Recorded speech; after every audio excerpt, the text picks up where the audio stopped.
Okay. All right. Good morning. We are here for the meeting of the Jail District Public Outreach. It's Friday, October 7th. It's 9 o'clock in the morning. We're going to take a roll call. Kay Vukovich. Here. Tony Eichen. Present. John Kosmider. Here. Eric Peterman. Here. John Pintek. Here. And Danya Acosta. Here. And this is Jim Conlon. That means we do have a quorum for this morning. At our last meeting, we did not address one of the minutes from the September 16th meeting, so we're going to take that up first. The meetings were available online, and that's the 16th. That's from September the 16th. Anybody have any questions or issues related to the minutes from the September 16th meeting? Is there a motion to accept those minutes? A second? Second. And all in favor? Aye. Motion passes. Those minutes are approved. The 23rd, that was the day of the jail visit. And again, those minutes were available online. Any discussion related to those minutes? Yes.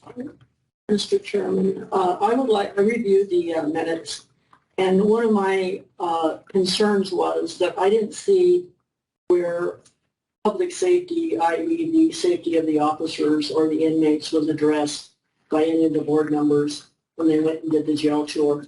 And I think that's a very important aspect of making sure that the county detention officers, employees are safe, as well as the inmates. Sure, and I think that was discussed, and I don't know that perhaps that should just be included in the minutes. Okay. And recollection from other members of the committee, certainly on my segment of the tour, that was a big topic of what we were talking about.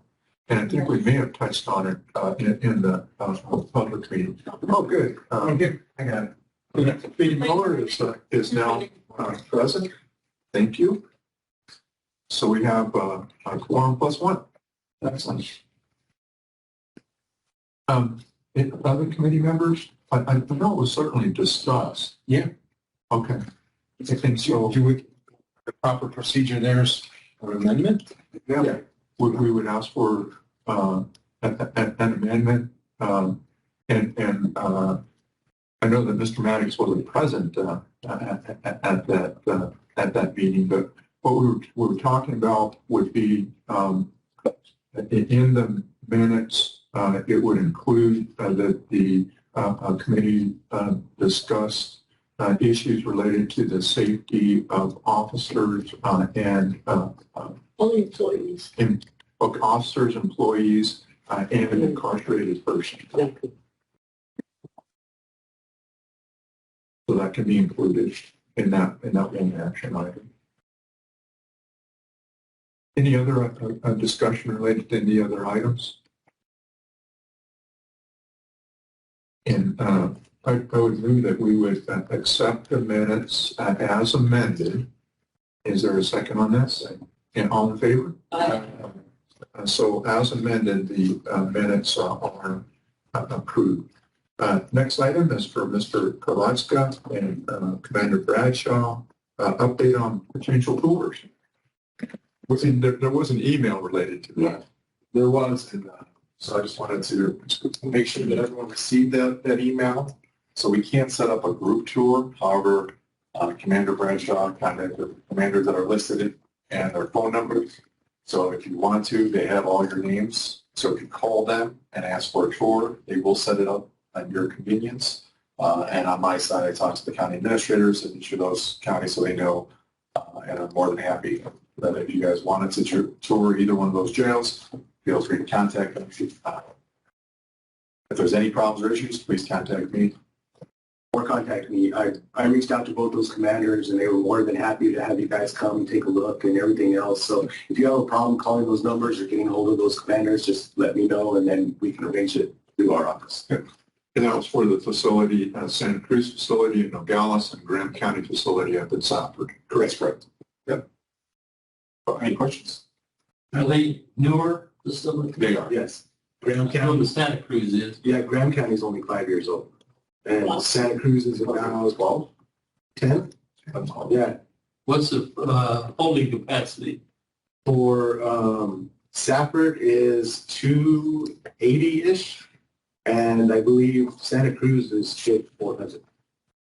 Now, they don't come close to that capacity. Their average daily population is usually less than 100. They have the capacity for ish.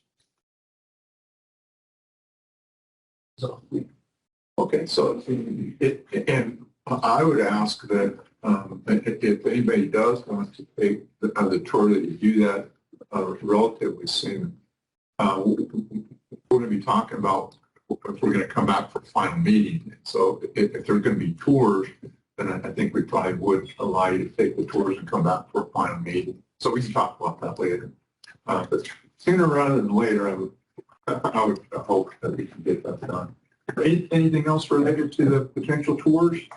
No, we just wanted to be, I know that was brought up last time, so wanted to see a good resolution, but and this is the best one we can come up with. Appreciate that. Appreciate you putting effort into doing that to make that information available. And our next item is a presentation from High Ground.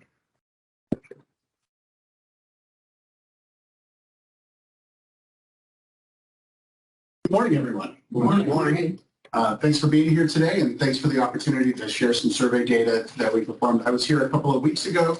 At the end of the meeting, spoke pretty quickly about what the poll was going to look like, and now we've been in the field and we've got the survey results. So I'm going to take some time to go through those and give you an idea of what we found when we went out into and this is a county-wide survey. This was done via telephone to both landlines and cell phones and direct dial cell phones as required by law. These are all high efficacy voters. These are folks that have a history of voting in our elections. They show up so that we could balance this. We did a very conservative leaning sample that we'll talk about in a minute here that reflects what likely would take place in an off-cycle election if you were to do this early next year in the fall as opposed to a general election. We were in the field the 18th through the 25th. This is a 400-person sample. That means 400 people took the full interviews. The number of calls was more than that. People that don't answer, that sort of thing. I'll have to look up the exact number. I know I was asked that in a meeting. I wrote it down in the notes that I didn't bring with me. But so the 18th to the 25th, a 400 sample, and I need the clicker now. After I told you I didn't want it earlier, now I do need it. So when we look at this, the margin of error is 4.9, which means any one of these numbers could be about 4.9 points higher or 4.9 points lower. So when we do survey research like this, especially on an issue that's likely to go to the ballot, what we like to see is an issue that starts in about the high 50% range. And then in the post-test or later in the survey, when we have done sort of the testing of the language and some of that information, we like to see it at least stay in the 50% range. So what that lets us show is there's that viability there, because if you start in that mid 50%, if it goes down that 4 points or up that 4 points, it's still about 50%, similar in the post-test as well.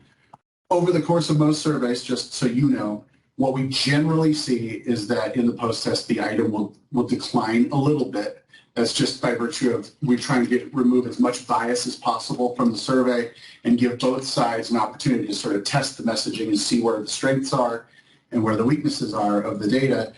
So over the course of this, I've been doing this for more than a decade, we generally see the post-test decline slightly. So I just want to give you that information now because so that you're not surprised later in the course of the survey. As I mentioned, we did talk to high efficacy voters. A couple of things to note is that almost 70% of the sample is over the age of 50. More than 45% of the sample is Republican. And then you can see we balanced it regionally across the supervisor district. So this is a regionally balanced, age balanced, popular or registration balanced sample to adequately reflect what the likely electorate does. This is not registered voters. Like, this is not just what the voter registration is in the state of Arizona, for example. Our registration is almost divided equally into thirds. It's about a third Republicans, about a third Democrats, and about a third independents. That's not how they participate. In the midterm election, for example, it'll be about an 8-point Republican advantage. 44% of respondents will be Republican. In your county, not shocking to you, I am sure, it is a much higher Republican participation advantage. And so we reflect that. I want to give you accurate, unbiased information here to give you the best understanding of what you're up against and give you a real clear look at reality so that you can make the best recommendation possible and understand what you're looking at here. So we started with a couple of warm-up questions. The first one that we did is the right direction, wrong direction for the county. And you can see it's about 45% total right direction compared to about 26% total wrong direction. There's a little bit more optimism among Republicans, and there's a little bit more optimism in districts 1 and 3. You can see we have done survey research for the county before, and in 2018 and 2017 it was about 53%. That reflects the. So this reflects the pessimism in the electorate. The District 2 reflects the registration too. So one of the things that we will say that I will show is if we look at what I do quite a bit of statewide, regional, and local survey research. Everybody's down at least 5 points across the board. The direction of the state prior to the pandemic was in the high 40s, almost 50% range. It's down lower than 44. When you look at the direction of the country was in that 40% range.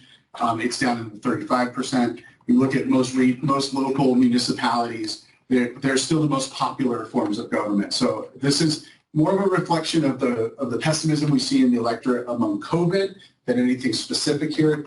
This is something we're basically seeing across the board, right direction, wrong direction. We do this though as a warm-up question because we're looking for trends. If suddenly it was 60% right direction or 20% right direction, we know I call that the canary in the coal mine, unless we know that we got to look at the rest of this data and be sure. This is within the trends that we're looking at, so that gives me confidence that we have reliable data here. Top issue facing the county today, I'm also probably not shocked to discover that illegal immigration is still the #1 issue. We did give them this list, and this was randomized and rotated, so some folks got immigration first, other folks got healthcare first. You can see that pretty much across the board, with the exception of Democrats, illegal immigration was the #1. PND and independent, so you'll see that a lot in here, and I think it's important to give you the distinction between the two. As I mentioned, there's two main parties, Republicans and Democrats, and then basically everybody else is a third party or other. Secretary of State and your recorder considers all those folks independent, right? They are not, or the only other recognized party is Libertarian, but they are independents. In the file itself, about 2/3 of these respondents are PND, or party not declared. They wrote none or no party. About 1/3 of these respondents wrote in independent, or at one point was of one party and changed to independent. We have that in our file. We have that in our data. So we use that because there are differences between those two groups. It's also important to know we don't ask people how they're registered because they lie.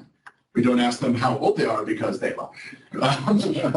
What we actually do is we have that from the voter registration, and we know their party, we know their age, and so we use that to create this balanced sample to ensure the most reliability possible. When we go into awareness, and I'm sorry, on the front screen it's a little hard to see the blue, but how much have you seen recently about the Cochise County jail system? A lot, a little, nothing at all. There's still about 55% that has not heard anything recently about the jail system. There are 45% basically that have heard something about it. And that's helpful. That's a decent starting point for awareness. Obviously, the job's not over. There's still more to be done to make the public aware. These are likely voters. They read the paper, they're following the information. But it is a very good starting point. What we see on local issues is generally about 30% awareness. So this is a good starting point, but the bigger takeaway that we asked them, okay, of everybody who said they had heard a lot or a little, we asked them, what specifically have you heard?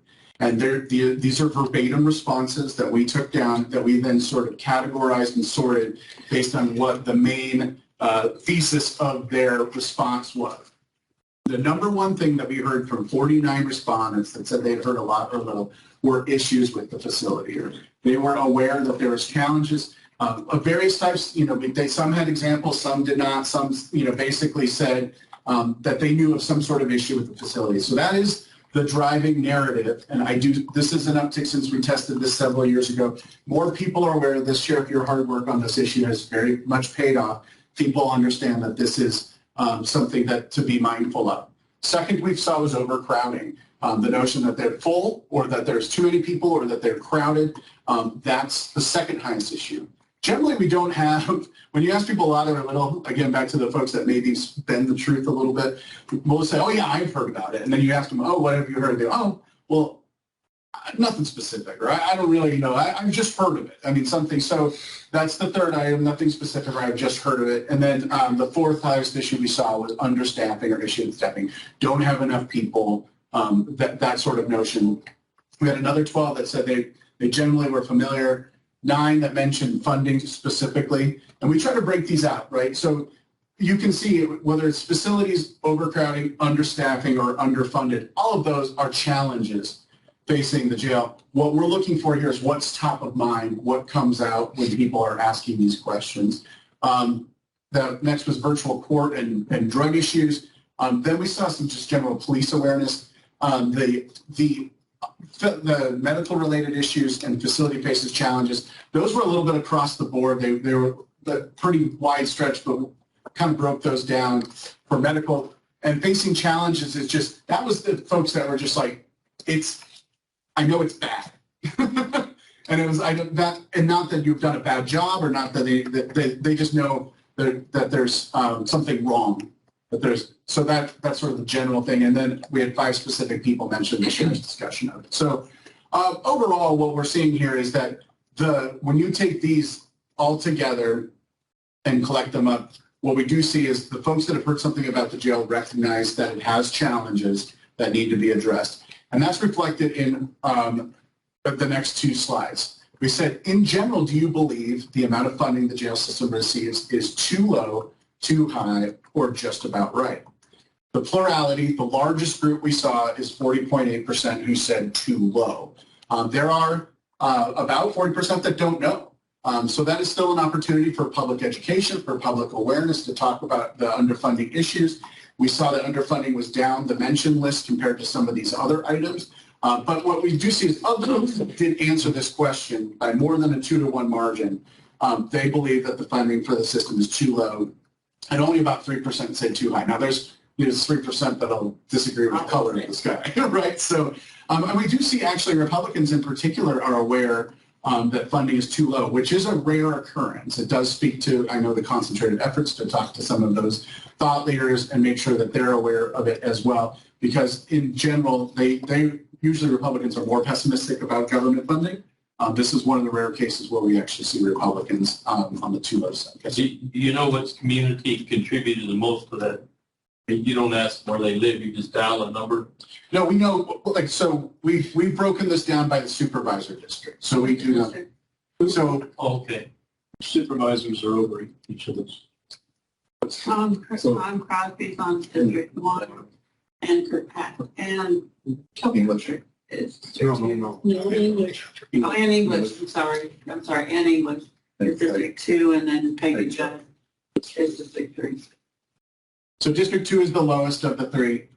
When we look at that, only about 34% too low. That is an area for opportunity regionally to talk to those folks about the funding challenges. That's kind of surprising, isn't it? When you look at the political breakup of the county. I mean, Democrat, and District 2 is very Democrat. well, wouldn't you think they'd favor more funding?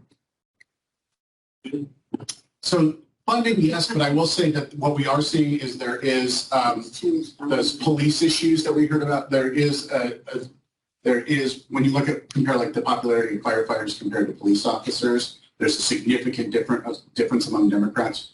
Police and policing is lower among Democrats than like say public safety in general or firefighters. So I think that translates a little bit on this. But what we will see is when we ask them about funding for the jail, they're supportive of increasing funding for the jail.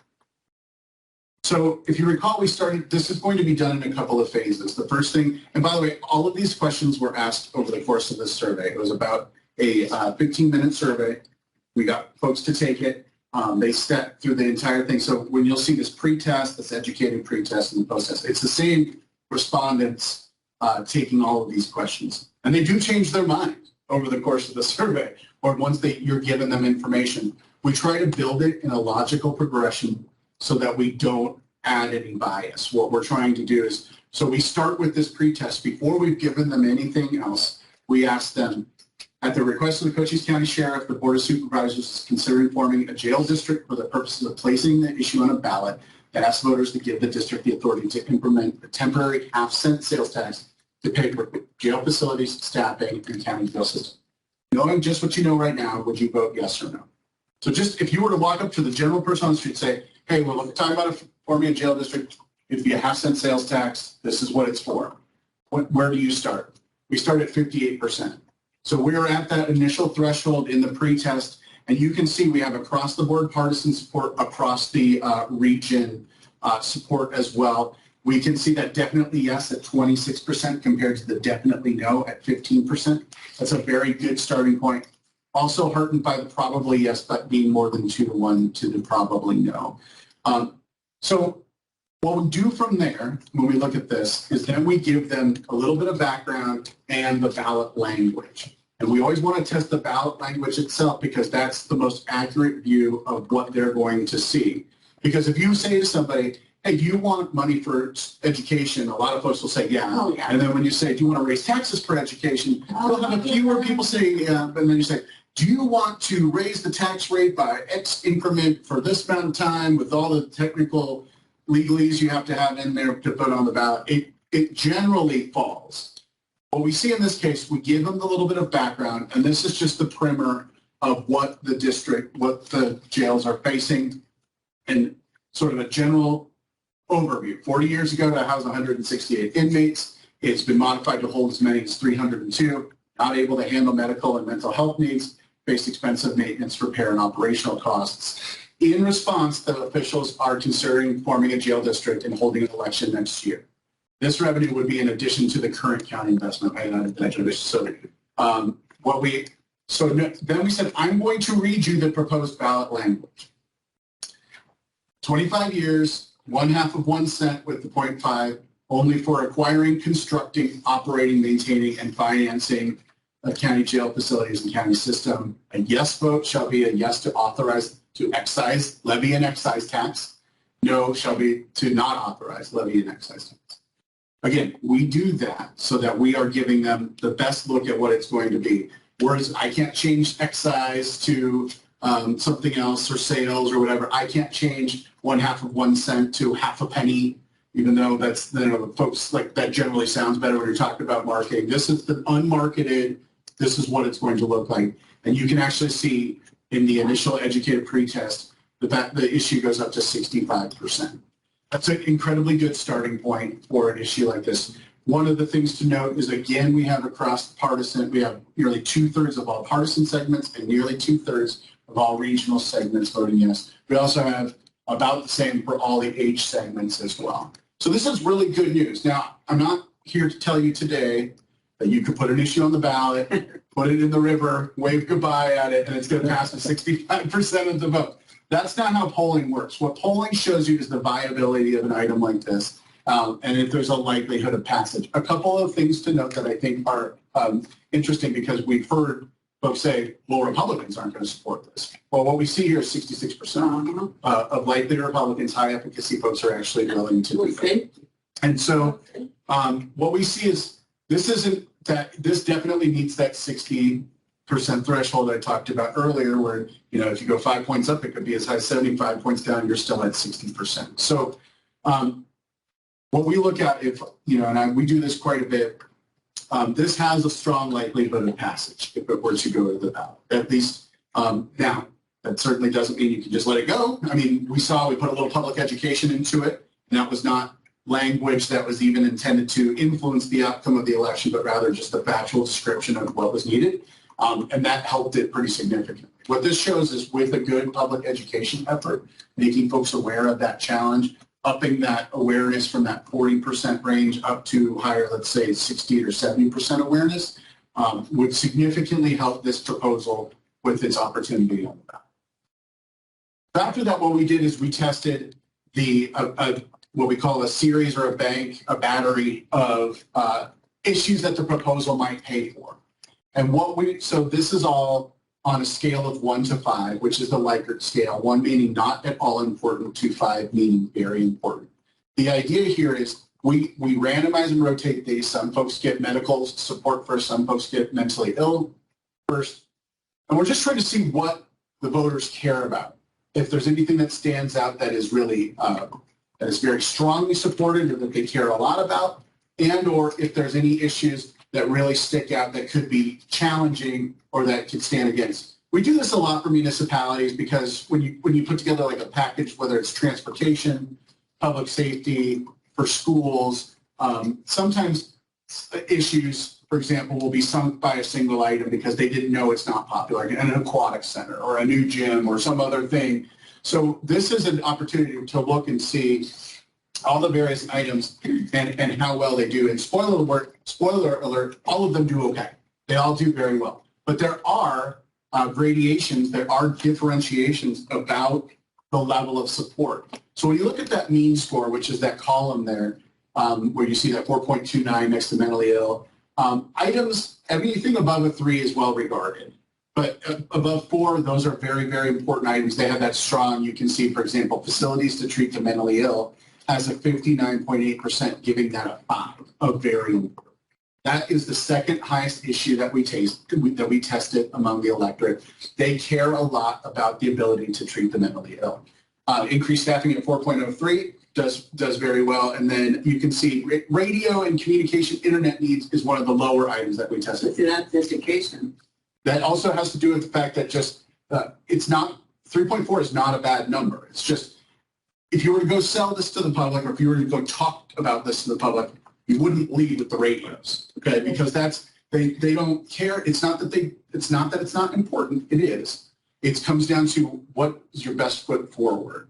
The 24-hour medical support was the number 3 item that we tested. It's very high up on the list. And so this speaks to just even the order in which you discuss items.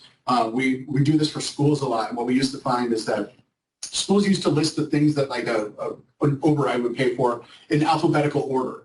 And so they'd start with all day K because it started with A. And all day K is the least popular thing that they were putting on the ballot. You know, teacher safety or increased teacher pay, something like that was much more well regarded and beat down the list because teachers lower in the alphabet. And so it's not that folks didn't support this items. Sometimes it's just about how you talk about these items and which ones are the most important to the audience here. Additional detention officers, one of the things that we talked about, and you'll also see this with detention officer safety in a minute here. In particular, among Republicans, those are very, very high regarded, but additional detention officers at a 4.13 was above the average mean score for that. Renovations and building a new jail are basically the same thing. Really, you can see that there needs to be some public education on why the renovations are a challenge compared to building a new jail. But the building of the jail itself is not as big of a priority as additional detention officers, facilities that handle drug abuse cases, to treatment for the mentally ill. It's the benefits of the facility itself, not necessarily the construction of the facility that is driving this electorate. The number one issue we did test, though, that Q17 at the bottom there at 4.42 is 67.5, giving it very important, is improving detention officer safety. That was the number one issue that we tested. Inmate safety does quite well at 3.92 as well. But what we do see is that the safety of your officers, that is the number one priority of the electorate. That alone is an incredibly huge selling point. It is the biggest selling point for Republicans. It's the biggest selling point in District 3, well above some of these other items. Again, when you look at address juveniles mandated to be housed in jail, expanded capacity for border-related detainees, those do okay at 3.5, but they're a little bit lower down the list. And then expanding inmate programming and education does very well among Democrats. Not shocking, I'm sure. But we can see expensive repair costs, eliminating costly power, plumbing, air conditioners. All those do very well. But when we put these, the reason why we test it this way, and I know there's a few, but they're pretty quick. The whole idea is this gives us the menu of items and their various levels of popularity. And what you can see is that we have a top tier here. This improving officer safety, facilities that treat the mentally ill, 24-hour medical support at 4.1 or above. Those are home run, biggest drivers on giving people motivation. The 4.0, so the opioid and addiction cases, additional detention officers, improving inmate safety, that is the sort of the next tier break that we see on these items. And then you can see inmate programming and education, repair costs and costly power are sort of the next middle, and then the 3.5s and down. But that means one thing, and I'll answer your question. Again, it doesn't, all of them are above 3. All of them are well regarded. All of them are important to the electorate. I like to talk about it in the terms of like the Three Stooges, you know, when they all try to walk in the door together and they keep getting stuck because you're not getting the message across. The thing is, when you're talking, if you only have a chance to mention 1 or 2 things, make sure that the top 2. Because if you inundate them with all of them, sometimes you're going to get that messaging stuck in there. This is a chance to make sure that you're prioritizing which audiences you're mentioning the best things. I'm going to answer this question first. The question is, on your increased staffing, when you ask the question, did that cover staffing for the entire jail facility? Because then you have the additional detention officer. What is the difference in those questions? So it's a great lesson in how words matter. And so sometimes what we see is being more specific can be better. And then sometimes we can see being more general matters. And so sometimes we'll ask the same question a couple of different ways to see which was the best way to talk about it. And so in our minds, often what we'll say is, well, staffing and additional detention officers mean the same thing. But what we do see is in the mind of the voters, actually staffing does a hair better. I mean, they're basically 4.03 and 4.0. They're not very, very different. But what sometimes we'll see is you can say the same thing a couple different ways, and one will pop much better than, I mean, I'll give you a great example that it's not this related, but like if you do buses versus student transportation vehicles, which sometimes people try to get cute and talk about that, buses do a lot better because people can comprehend a bus. They're like, well, what's a student transportation? Another one that's the opposite, though, is if you talk about technology, that does very, very well. And then you say like laptops for students, it doesn't do as well. So sometimes we test different items that are basically the same thing to get you an idea of what the best version of it or what appeals to people as they talk. I don't really have, I was basically asking if we'll be able to have this ranking, but. This is, yeah, I mean, you will have everybody can have a copy. I believe that we're sharing this as a public document. So everybody, this ranking, yeah, we'll have that. We can talk about it. So this will be attached to the Teams link meeting. Okay. After that, what we did is we did statements of support and statements of opposition. And again, to eliminate bias, half the folks get support statements first and half the folks get opposition statements first. And what we're trying to get at here is what are the reasons people maybe are thinking they would like to support this, or what are the reasons that are the reasons that they oppose? And so we hear this a lot. Well, you know, it's that people don't like taxes, or people don't like they lived on a fixed income. This is about sussing out and helping us understand what motivates folks. What comes to mind when they're thinking about this? So again, half the folks got support first, half the folks got opposition first. And the goal here is then they switch so that and what's really funny is 2 different people will take the same survey and they will get very, very different feeling out of it. I get phone calls all the time that say, boy, that survey was all, you know, rainbows and roses. And the other ones, that survey was really mean and I can't believe it. And it'll be the same survey. And that's how I know I've done a good job. Because I also don't want them to know. You'll notice in the survey instrument itself, we don't say we're calling on behalf of the county. We don't say we're calling on behalf of the jail, because we don't want them to include any additional bias because they know they are trying to answer because they want to please us or because they're mad about it. This gets us the opportunity to really look at this in a way that gets you a step back and talk about this. So we did 6 statements of support and 6 statements of opposition. Again, to keep it Use a statement about, is this the elevator speech? Yeah, so it's the sentence underneath each one of these arguments. So this proposal invests in public safety for our community by better ensuring that our criminals remain behind bars and that those with serious mental illnesses or addiction issues can receive the help they need while incarcerated. That was the statement we tested. And that was the number one reason. That was the number one reason that folks were most appealed to. It had the highest score at 4.22. 54% strongly agreed with that statement. So that was the best that we tested. And now, any of these arguments, which by the way, almost all of them, 4 out of the 6 are above 4, are all compelling reasons that voters find very attractive as why they're being motivated on this side. Quality of life, another one that we tested, 4.02. That one does particularly well in District 3. Quality jail services protect our property values and play a key role in our ability to attract residents and businesses. Just for the general, it's good for the community and our quality of life to do this. That's a 4.02. Fiscally responsible, it is more expensive and that it's outdated and expensive to maintain. It costs the taxpayers more to maintain the aging jail than build a new facility. 38% strongly agree, 3.90. It's a good one. It does suffer from a little bit of softness. When you get into sort of the financial discussion, it has a little bit of softness among Republicans. It's probably an education challenge. There's still an opportunity to improve that one.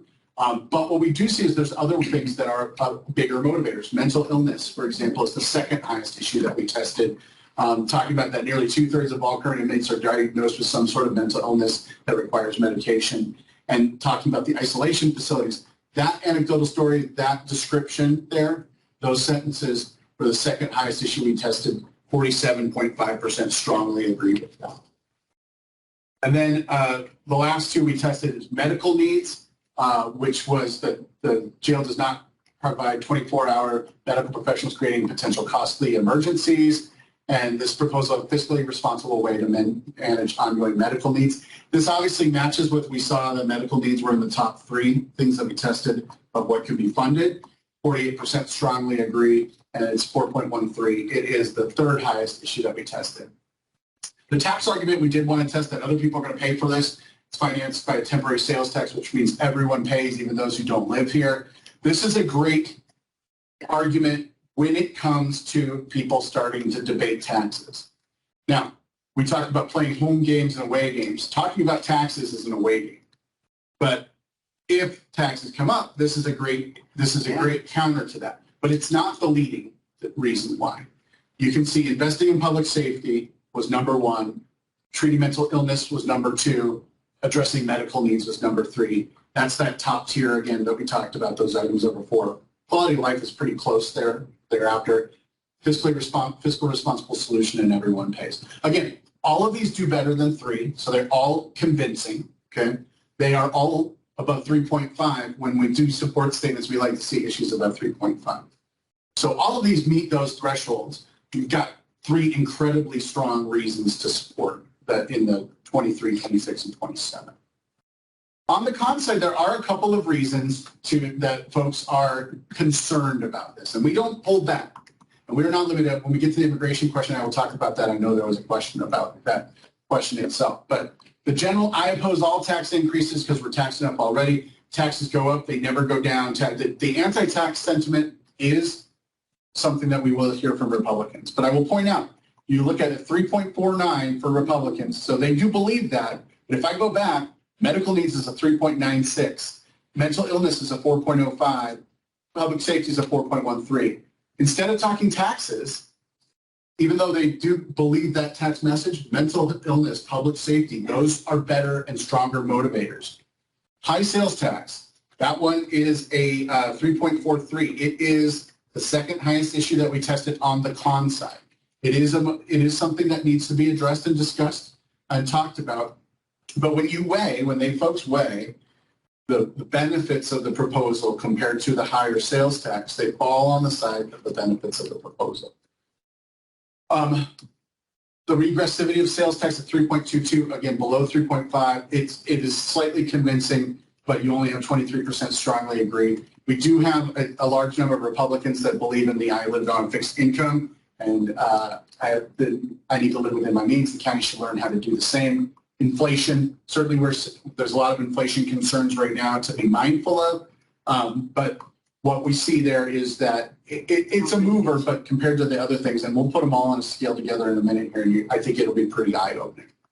The one that I've mentioned and that does need to be addressed is immigration. Our jails are filled with illegal immigrants. We could secure the border and have the federal government pay the money they owe the jails. We wouldn't need to burden the local taxpayers.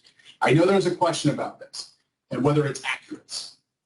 Here's the thing about opposition arguments. Here's the thing about when people are a no or that they oppose something. They're not necessarily going to be accurate. What we're testing is what they believe, not necessarily what is true.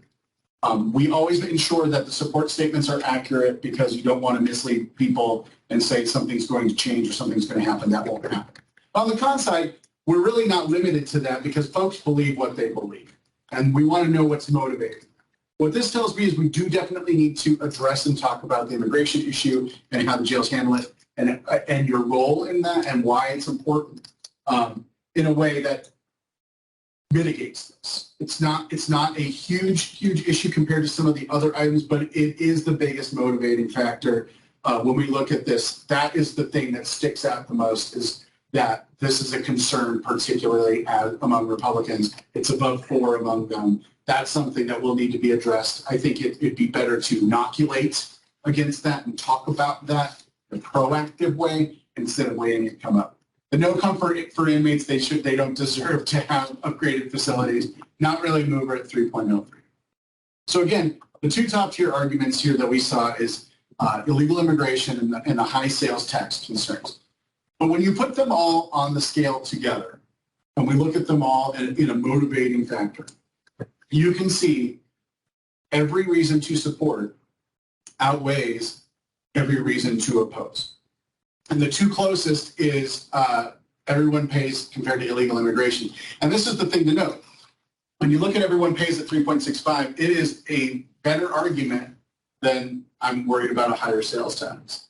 Now, what this tells me is that you don't lead with taxation discussion. That's back to that away game. Taxes are not the best reason to support. It makes it a middling issue. It brings it to that sort of central, that 3.6 range. When you talk about, you look at public safety, you look at mental illness, you look at those medical needs, those are far superior.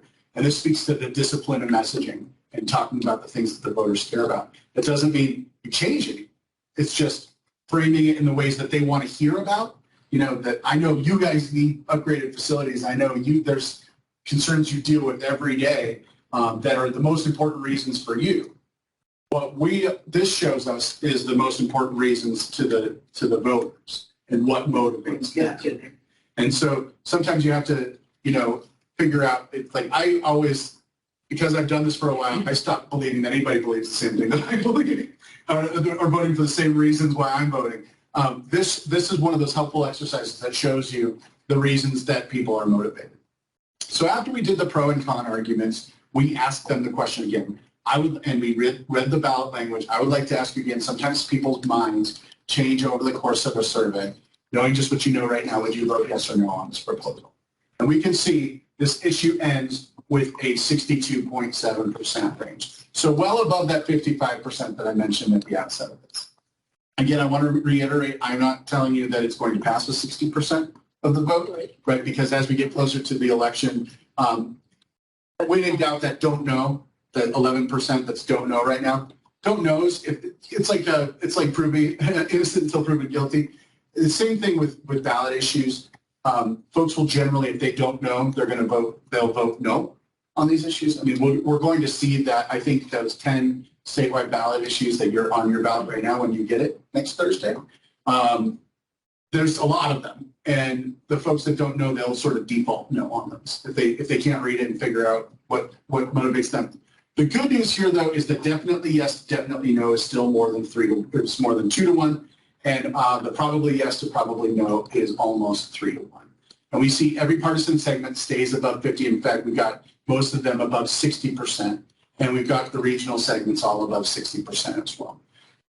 part of the reason I show you those cross tabulations there, those little areas, is sometimes we'll see weakness. A lot of issues in the state are done by, pulling a coalition together. Most tax issues, for example, are done by, you generally run up the score among Democrats and the independents, and then you just try to split Republicans. That's generally what you have to do. In this case, what we actually see is a pretty solid level of support across the board. There's not really a weak area here. And we saw basically net gains across all the various segments here. And the last two things is only about 20% of your folks have kids at home. This is very consistent. Statewide, it's about 30% since you have a slightly older population. That's not surprising. We are skewed conservative, not shocking, I'm sure, to this audience here. But about 40% of all respondents consider themselves conservative. Only about 16% of respondents consider themselves liberal or progressive.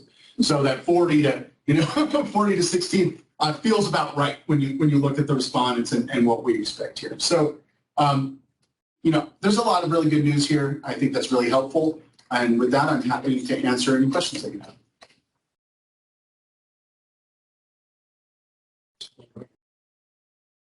Well done.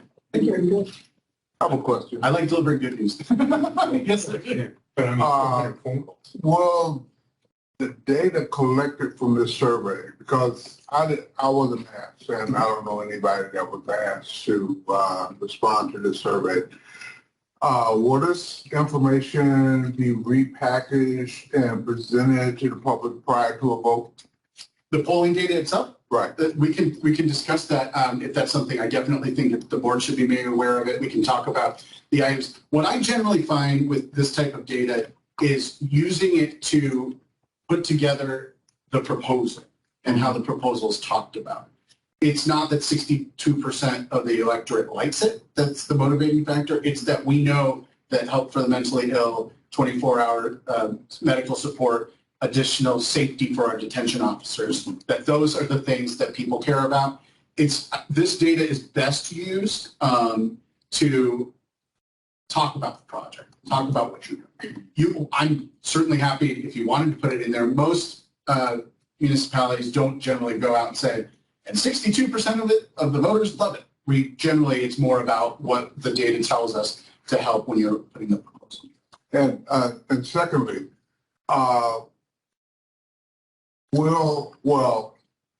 can the Board of Supervisors, who will be presenting our recommendations, are they going to have public discussions on this? Yes, they have to have a public discussion on it before they determine to establish a jail district. Okay. So in addition to that, as you mentioned, this information is helpful to see what people are truly interested in so that we can inform them or things that we're lacking. You can direct it that way. Because even listening to this committee, there are notes that I take and you see that I'm trying to give you information as we go along. It's helpful for me so that I can provide more information to the public. So this will be attached so people can see what the survey results are, and the board will be aware of these survey. But before they actually make a final determination, we will have a public meeting for public comment. Well, it's helpful to point out that by virtue of being here, more than 99% of the general public now, and this is really helpful to see where the gaps are, or where the knowledge is, or where the things that need to be where public education needs to be done. I will also say I do quite a bit of these surveys. I've done over probably 200 surveys, and this year alone, I think I have done about 30 surveys of various sizes. Not all of them are good news. I like delivering good news better than bad news, but I often have to, it's the same standard no matter where I go. That 60%, high 50s, mid 50s, it's the same standard I give to everybody. And I often tell people that they have a challenge in their viability, or that it would be challenging if they were to go out. Sometimes people listen to me, sometimes they don't, right? But we've been, I called the primary election by less than a half point. We're getting total primary this time around. We followed the 2018 Senate race pretty closely. I mean, we have a great deal of faith in our data. Polling, I know there's a lot of questions. Post-2016 was, can polling still be accurate? Does it still make a big difference? I think the thing to note is that national polling certainly is facing challenges. But when you look at the local polling, you look at the state polling, the things that you look at from the people who know the audience and know the electorate, it's still very accurate. And it's still much more reliable than what we see on sort of the national level. Yes, sir. So did you conducted a similar poll on this issue previously? Yes. And how did these results look? These results are better by about 5 to 7 points higher than what we saw when we tested this several years ago. I think that reflects all the issues that we're facing with the lawlessness on the border, with the just across the country right now. People are hurting and they want safety. Yeah. And that's reflected I think that's a couple of years ago. very accurate compared. I mean, this was also, I believe that was the 2017 survey. So I mean, that's 5 years ago. I So mean, as with the news coming in, it's like the number one issue. Everybody's mind right now. you see that in the polling as well. Any other questions? Thank you so much. And we also like good news. Appreciate your hard work in doing this. And it is interesting to see the differences between 2017. So good. Thank you for your time. Thank you. Thank you.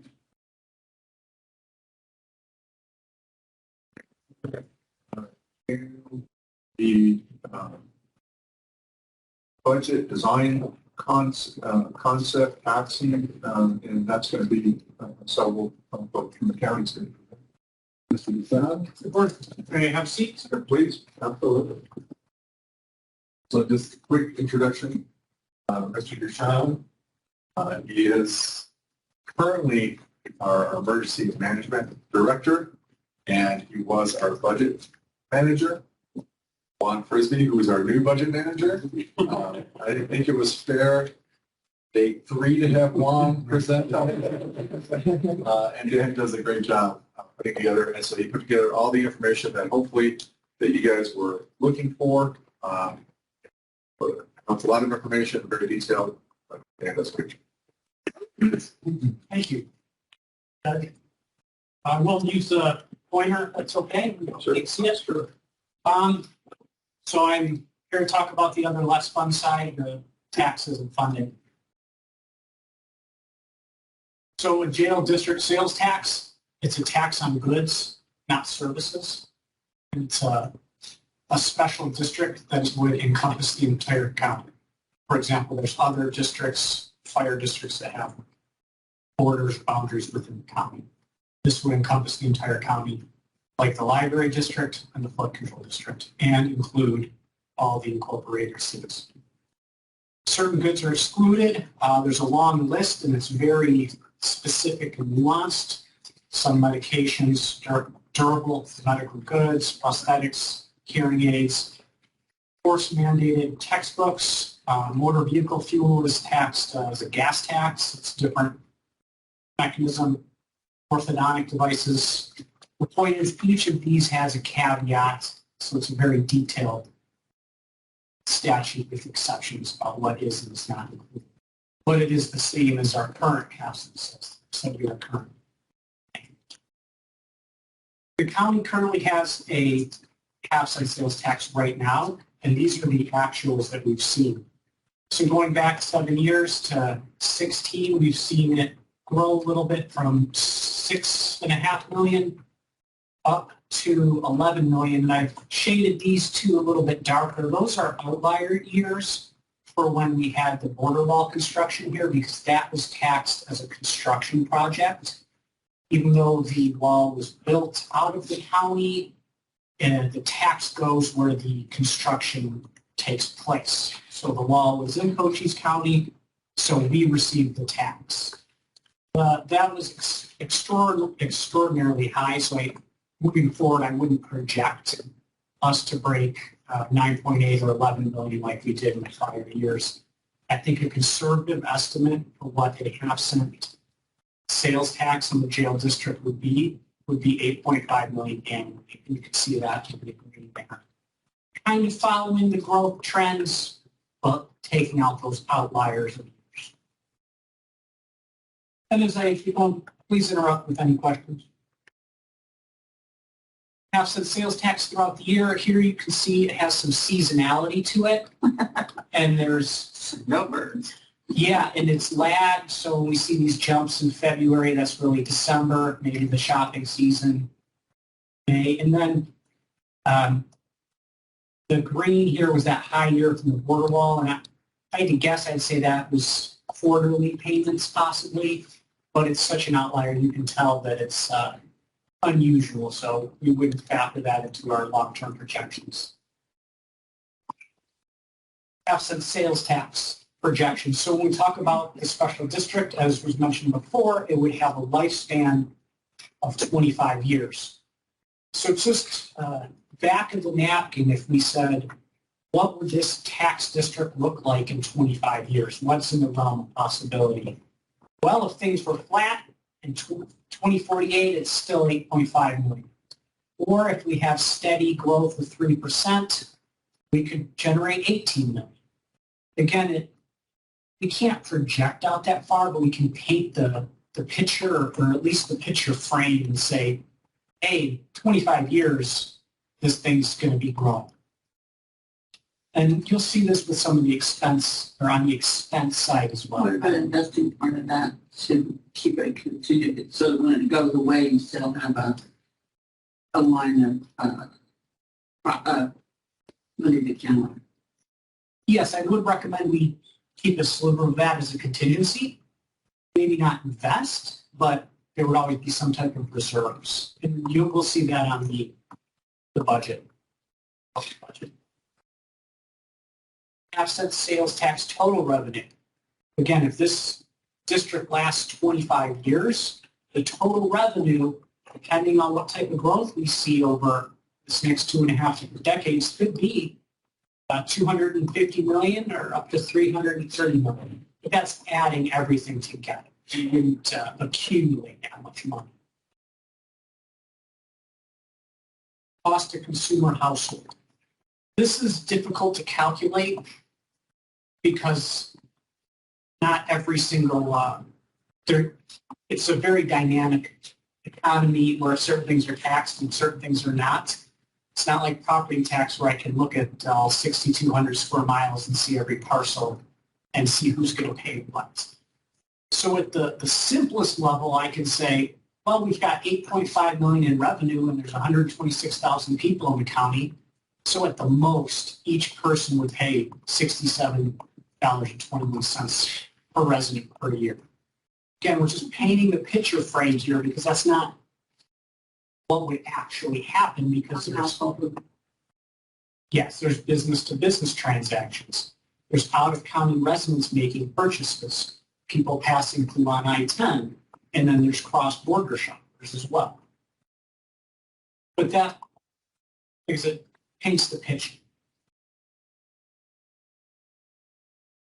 Total sales tax in county. So the sales tax is cumulative based on the location. So we'll start on the left.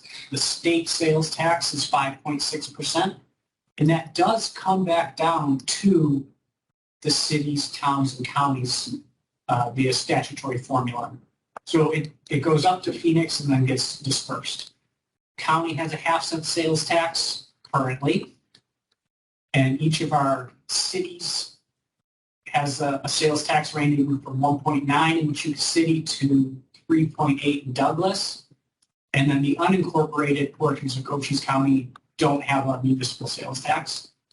So the current total right here is ranging from 8 in Chuka City to 9.6 in Tombstone, Benson, Bisbee, and 9.9 in Douglas. So that's where we are right now.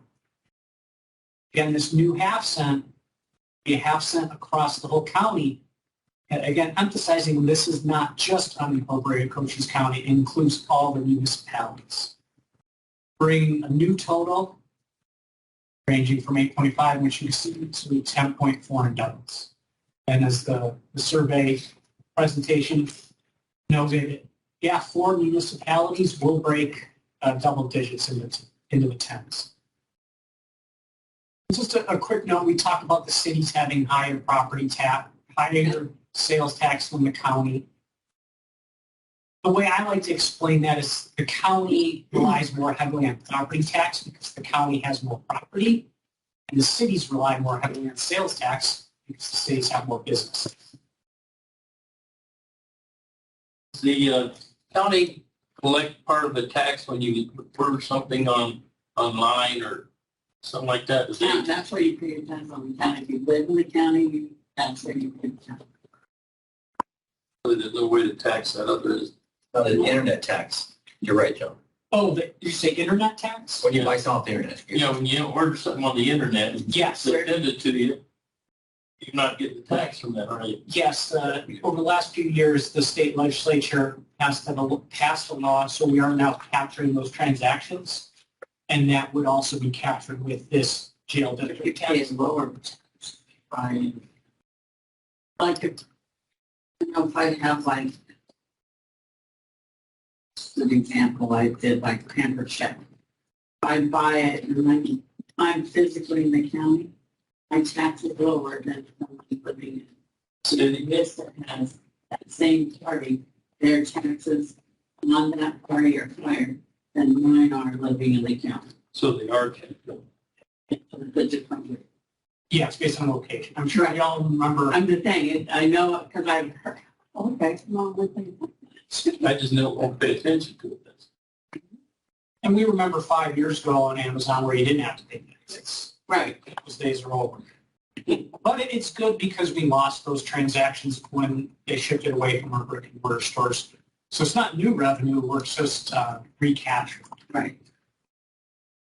It's one we can. Tax versus sales tax. So the current county rate is 2.6747, and we generate a levy of 27.4 million.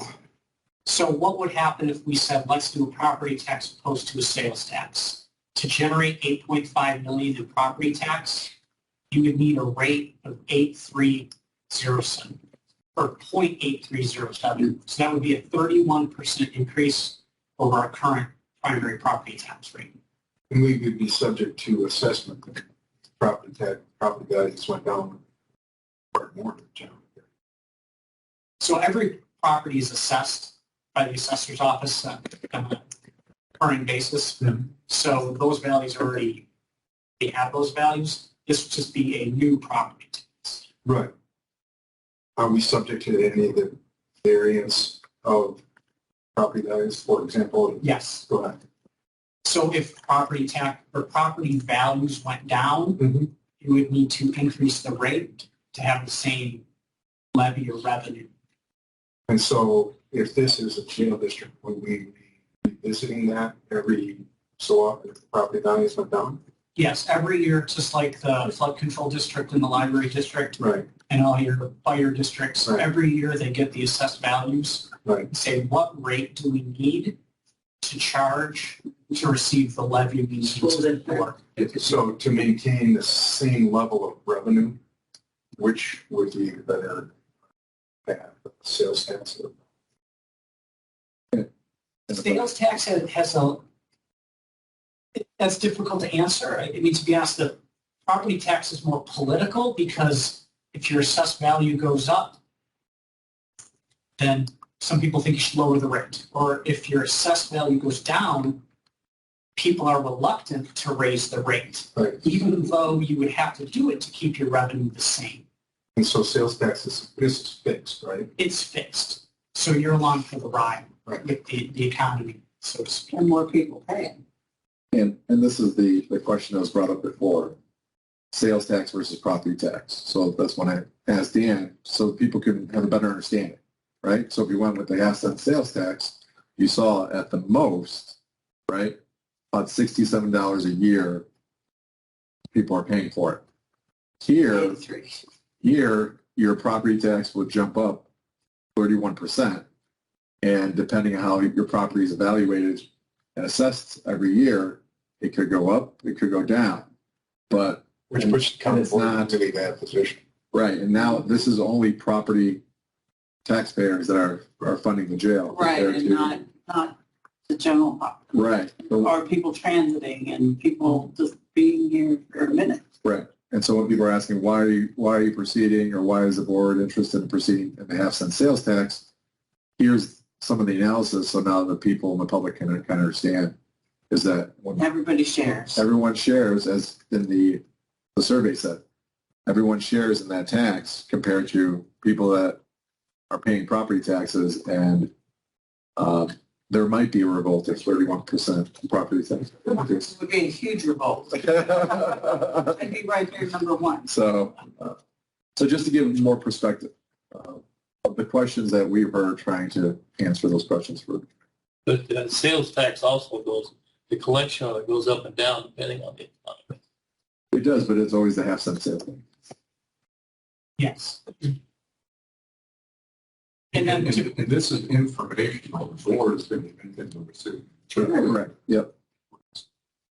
Receiving it. That's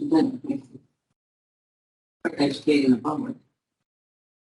And the measuring stick we always use is about $100,000. So it would go, your property tax for a $100,000 home would go from $267 to $351, an $83 increase. Current capital funding. What is the county using right now for our current facilities? We have two sources of revenue. Current half-cent sales tax, where we use for capital projects, which is buildings, parking lots, major renovations, but specifically not counting roads. It's a different type of funding. And the building enhancement fund, which we would use for paint, carpet, furniture, maybe a roof repair. Those are funded with the half-cent sales tax.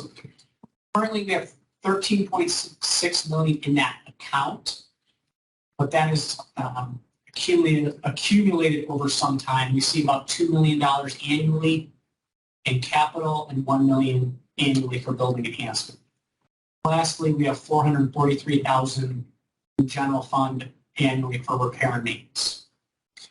Water heaters, leaks, small repairs. And that's a permanent half-cent sales tax. Yes, and it's not all directed to capital. I'll show you a chart here in a moment. But that's when it's not going to sunset in 25 years. That's just the way it is. Yes. That's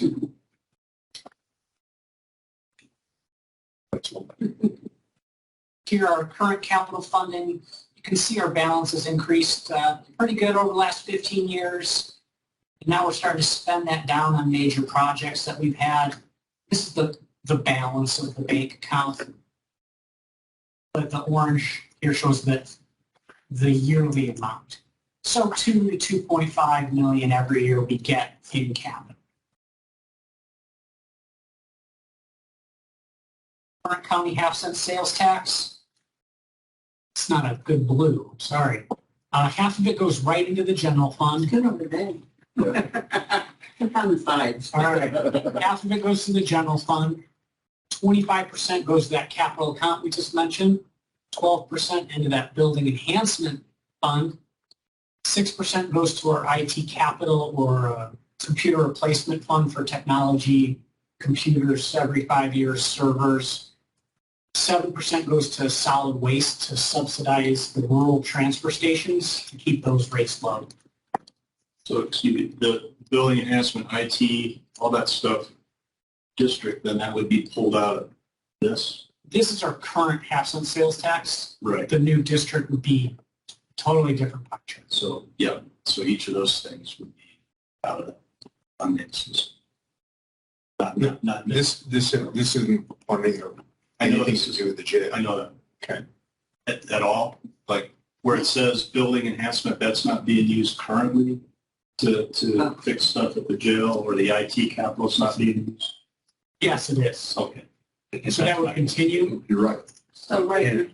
But John, keep in mind, when they do that, if the board or you guys decide to do a jail district, there's what's called the maintenance amendment. So the auditor general would come down, take a look over the last 3 years as to what the county has spent on the jail, and they have to maintain that same amount throughout that time. So no matter where it came from, general fund, absent capital improvement, it has to continue to do that through the life of the district. And maybe this slide will help explain that So the county has 25 locations, 732,000 square feet. So that current funding is being used for the jail, but the jail is only 36,000 square feet out of all of those. What county facilities in St. David? I don't know. Maybe a road yard? I guess the road yard, okay. Is it ADOT? Really? Yeah. There's an ADOT yard. There's something there. That's how it's done. I'm just thinking, I'm going, what is county in this?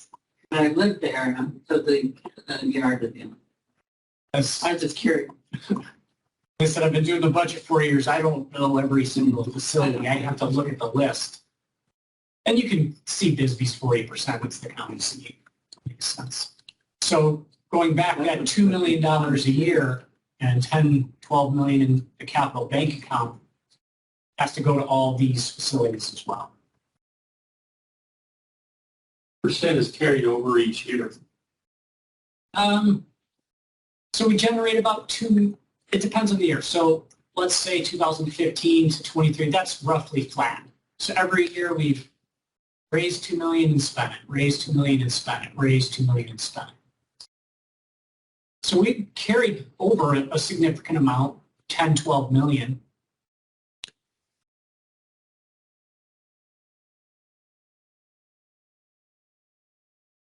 Current jail budget. The current jail budget, including the medical, is about 6.7 million. The largest portion of that is personnel at 4.3, and that does include the increasing costs of the retirement plan, which is managed by the state. So we're at their win with that. The CORP, you may have heard it, Corrections Officers Retirement Plan. It's not as bad as the public safety ESPRS retirement plan, but it has a significant unfunded liability in that as well. So that 4.3 million is a little bit inflated because of that burden. What is contractual? Oh, contractual, sorry. Okay, So, that's people that you bring in. yeah, or outside, anything the county doesn't pay for ourselves. So utilities are included in there as well. This is something we pay somebody for. Doctors, someone. Medical. So the medical is incorporated in that last line. Oh, yeah. Yeah, and that also includes like food service and commissary and, yeah. For the contractual. Oh, yeah. So we contract for our food service, our commissary, our days homes, and You're sharp. Inmate transports, like we picked some up in Minnesota. That's a fee contract. So the current budget right there, you can see the largest portion is personnel, followed by medical. Should be. Absolutely. Special revenue funding. So we do have some special revenue funding sources for the jail. And the key to special revenue funding is you can only use that revenue on certain expenses per law. One is the Jail Enhancement Fund. It's funded by the state budget per state law. 25% for staff training, 75% for jail enhancement. I think the statute says value, quality, desirability, and attractiveness of the jail. Enhance operations, and that's about $150,000 to $170,000 annually. Inmate welfare, funded by phone charges, video call charges, commissary charges, and again, that can only be used for a specific purpose. Education, recreation, chaplain, welfare, canteen, store. We generate about $200,000 to $290,000 in that annual. Is that rate for a phone call, and is that set by the state? so we negotiate with the company, but the FCC actually regulates what you can charge for a phone call or a video. And what is that? I couldn't tell you right off the top. Okay. Can't get that information out. No, I just, I guess this is the Democrat. So stay pretty steady amount. I don't want that rate prohibitive. Right, and we don't either. Right. Right. So we actually, we're one of the lower rates of jails and prisons in the area because we want that contact. We don't want people not to be able to contact their people that are inside because of a high flow rate or a high need institution. And that is the case in some institutions. In some institutions, they take advantage of this fund and they charge a lot. Always, we even reduce the rates. There's been a lot of talk in DC, and that's why the FCC got involved because of that. And they've actually capped rates, in-state and out-of-state rates, so that you can't go that far. So they reduced it quite a bit. Does it change every year? No, it changes depending on who we're contracting with at the time. So if we contract for a 3-year contract with, like, currently we're contracted with the Securus Corporation for video visit and phone calls. So it's a set rate when we go into that contract. And then at the end of that contract, we can renegotiate, or they can renegotiate. If things change, prices go up, prices go down, whatever the case may be, we need all new system or something like that, something gets updated. Then in the middle of the contract, they can ask for a raise, or we can ask for it back and forth, or we can ask for it to go down. But for the most part, it's done at each 3-year increment at the end of the contract. It doesn't go down, it does. But it has. Has? Absolutely. Especially when the FCC got involved. When you have what? When the FCC got involved, the entire country went down. And we go for our contracts every 3 years. We go competitive. So if we can find it cheaper. Yeah, per bid. Yeah. I have a question. When you say under inmate welfare, and you talk about welfare, canteen store, recreation and stuff like that, what does that mean? Is that under the canteen and store, for example? So when we the inmate welfare fund, that money comes to us from what the commission we get on phone calls, video visits, and what we make off of the commissary. We can only use that for the welfare and general well-being of the inmates. So we can spend it on education, recreation, the chaplain's salary, and just general restocking of the canteen and store and improving the commissary, that kind of thing. So a good example of that, Tony, is at Christmas, we give out the bags, has chips and candy in it to every inmate in our jails. That pays for that. Okay. Because people always say, well, you shouldn't be spending taxpayer money. But we're not. The televisions that the inmates are watching, television service. Yeah, direct TV subscription. Point being is these funds are in their own bank account and can have restricted usage.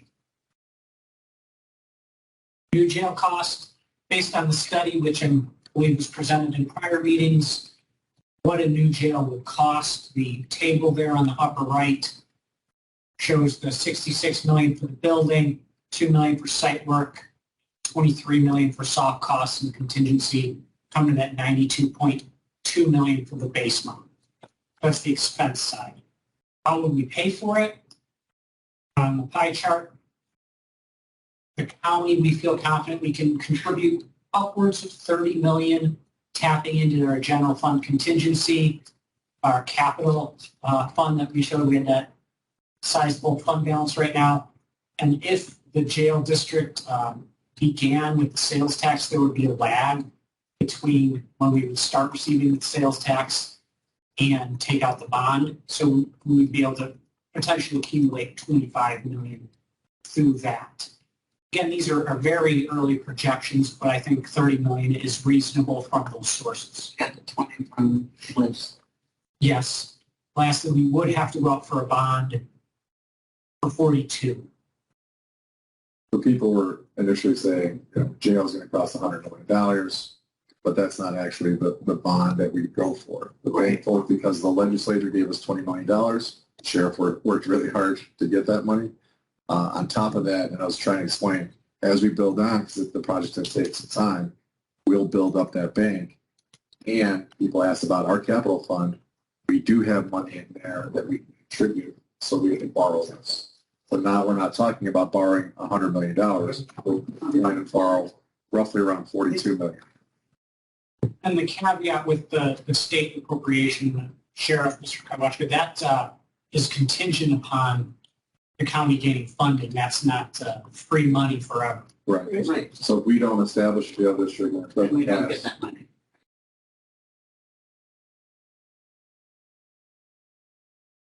proposed jail district budget. When I talk about the budget, I always emphasize that there's revenue and expense, and they must always be balanced. So the total budget would be 14.8 million, meaning there's 14.8 million in revenues and 14.8 million in expenses. This is a very early projection to paint the picture of what's in the realm of possibility. Please don't let 14.8 million follow me for years, but it's a good guess. So on the revenue side, if we went with the new half-cent sales tax for a jail district, that would be about 57% of it. The maintenance of effort is that portion that we currently spend from the general fund. We have to maintain that effort already. Otherwise, you would be supplanted. You get a new revenue, you can't just stop spending what you're spending, because then in effect, the new revenue would be paying for what you're not paying. So that maintenance of effort would be about 43%, and that is adjusted for inflation, and we'll get into that. So on the revenue side, both of those combined would be just shy of 15 million. So that's the revenue in. The expenses out would be our current operations, because that current operations in the general fund is currently in the general fund will be moved to the jail district. We talked about increased staff. So that's that gray portion, expanded operations. The 24/7 jail medical, that would be about 15% of it. And our debt payment, the annual payment on a bond, would be about 27%. And again, this depends on the final cost, the final money we put down, and the bond factors, which we'll get into as well. And a contingency. Sorry, before you move on, I think this is important. Because people were asking about what would this jail district money go for besides paying off the bond. If we build a new jail facility, that's great. But if we keep the same staffing levels for the jail staff and the medical, well, then we're not utilizing the facility. The facility, a new facility, will help in safety and security, but we're trying to get and bring things up to a better standard. And so that's why the additional staffing for the jail and the medical is important. It can come out of it. Ma'am, you mentioned a contingency or reserve. That's 4 or 5% here, so that as the sales tax cycles up and down with the economy, we always have a little piggy bank to make sure we can make our annual payment, and we can support the staffing that we have. And again, these are real soft numbers. True, I know. I should just mention there's a way to video. Does some of that to make it a continuous so that it helps fund itself, regardless, versus just regardless.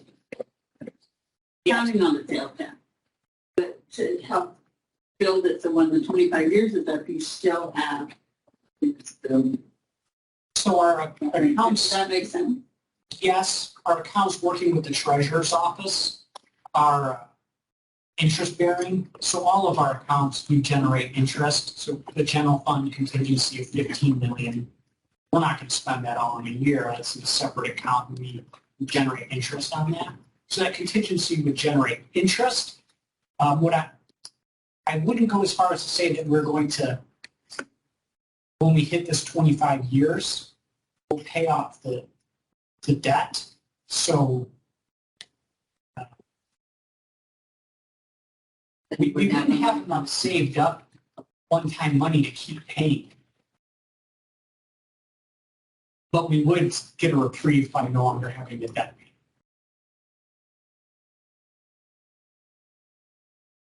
Any questions on this one?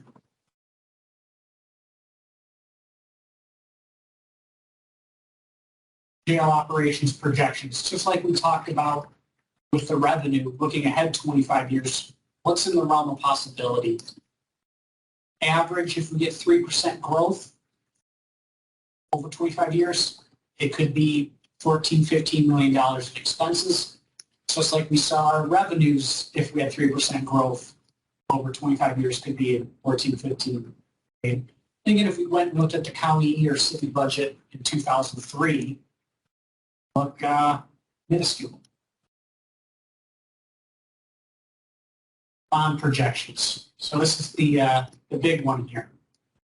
What is it going to cost to borrow this money?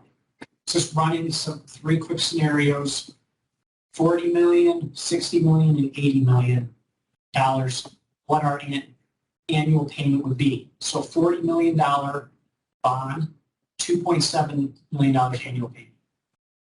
$60 million bond, just over $4 million annual payment. $80 million bond, $5.4 million annual payment.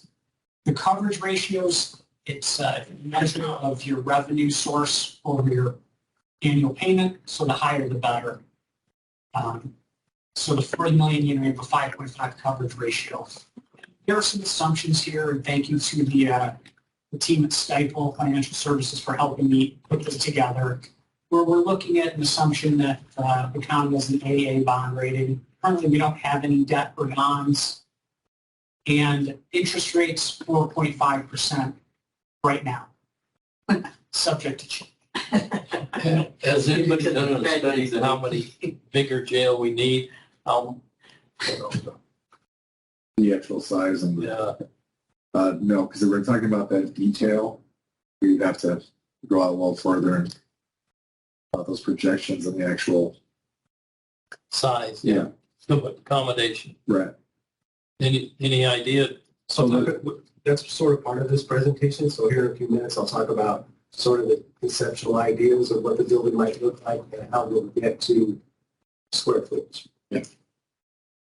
And the last unpalatable part here, the bottom row, is just like when you buy that car and get a mortgage, they tell you what it's really going to cost you over a lifetime. And $40 million, it's going to cost you 67.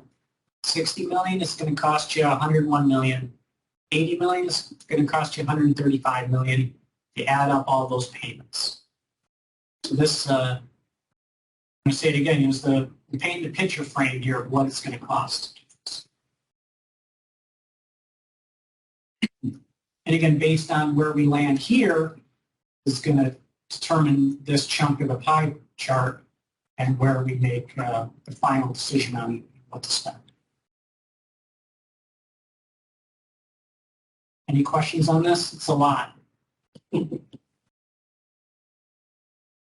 Maintenance of effort, as Commander Bradshaw mentioned, the maintenance of effort, it's in statute, so when we move the current jail expenses into this new fund, that would free up money in the general. But if you don't move the money with it, then you've just supplanted. You've created a new tax to free up money in the general fund, which is illegal. So we have a maintenance of effort. So we put all our staff in the jail district fund, and now the general fund has to maintain the effort. So it's right there in the word. So we maintain that effort and send the money out. But this has to change with inflation as well, just like our revenues and just like our expenses. Here, it's a special measure of inflation called the GDP implicit price deflator. And while the last 4 years have been around 3, I just created sorry, Tim, you mentioned there. I just put this up, flat to 9% because of what's happening now in the economy, and it only went out 10 years. But this is going to change too over time. The goal is that everything changes together. Our revenue goes up, our expenses go up, and our maintenance of effort goes up in sync. That's ideally the way the statutes are written, to go up in sync. There's always going to be fluctuations. That's the point.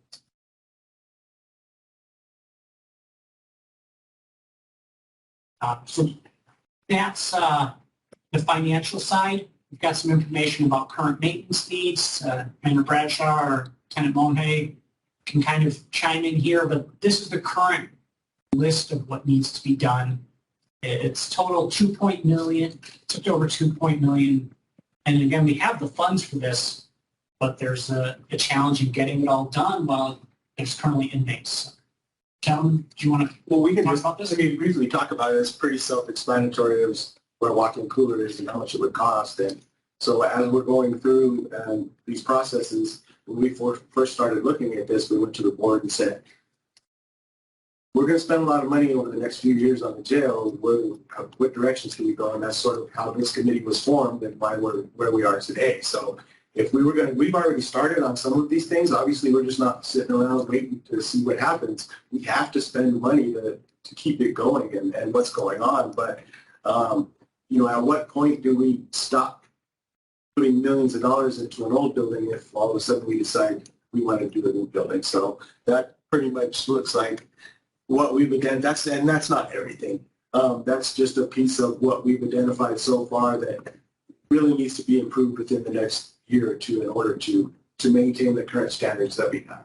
Is that maintenance on the walk-in cooler or a new one? That's a new walk-in. And that's an old cost assessment. I just got nothing once a day, where we're trying to do an all-in-one on the contractor. So to do a walk-in cooler, water softener, and replace one of our broken water heaters, we're looking at about $150,000. You just showed me the text you just got. Barely got it. It's like something we got to get sooner. And sadly, all these costs that don't change the industry standards infrastructure that we just talked about. I mean, it's just Band-Aids. Yeah. That's exactly right. It's Band-Aids on what you've got and what you have to deal with. Correct. You know, you guys saw when you walk through this, when you walk through the hallways, there's conduit and stuff. You're just trying to maintain. Cell bunks, what is that? What's So we that? currently have, be very, very general about this because of security issues. So we currently have bunks that we could improve on to reduce the liability to the county. It would make it more difficult to hurt yourself if we replace the bunks that we have. They're not industry standard ones. Oh, right. Every time something bad happens on a bunk, you all pay. That's what we're trying to do. New jails don't have this. And you can also see there, none of that's personnel. No. None of that's improving. That's the jail.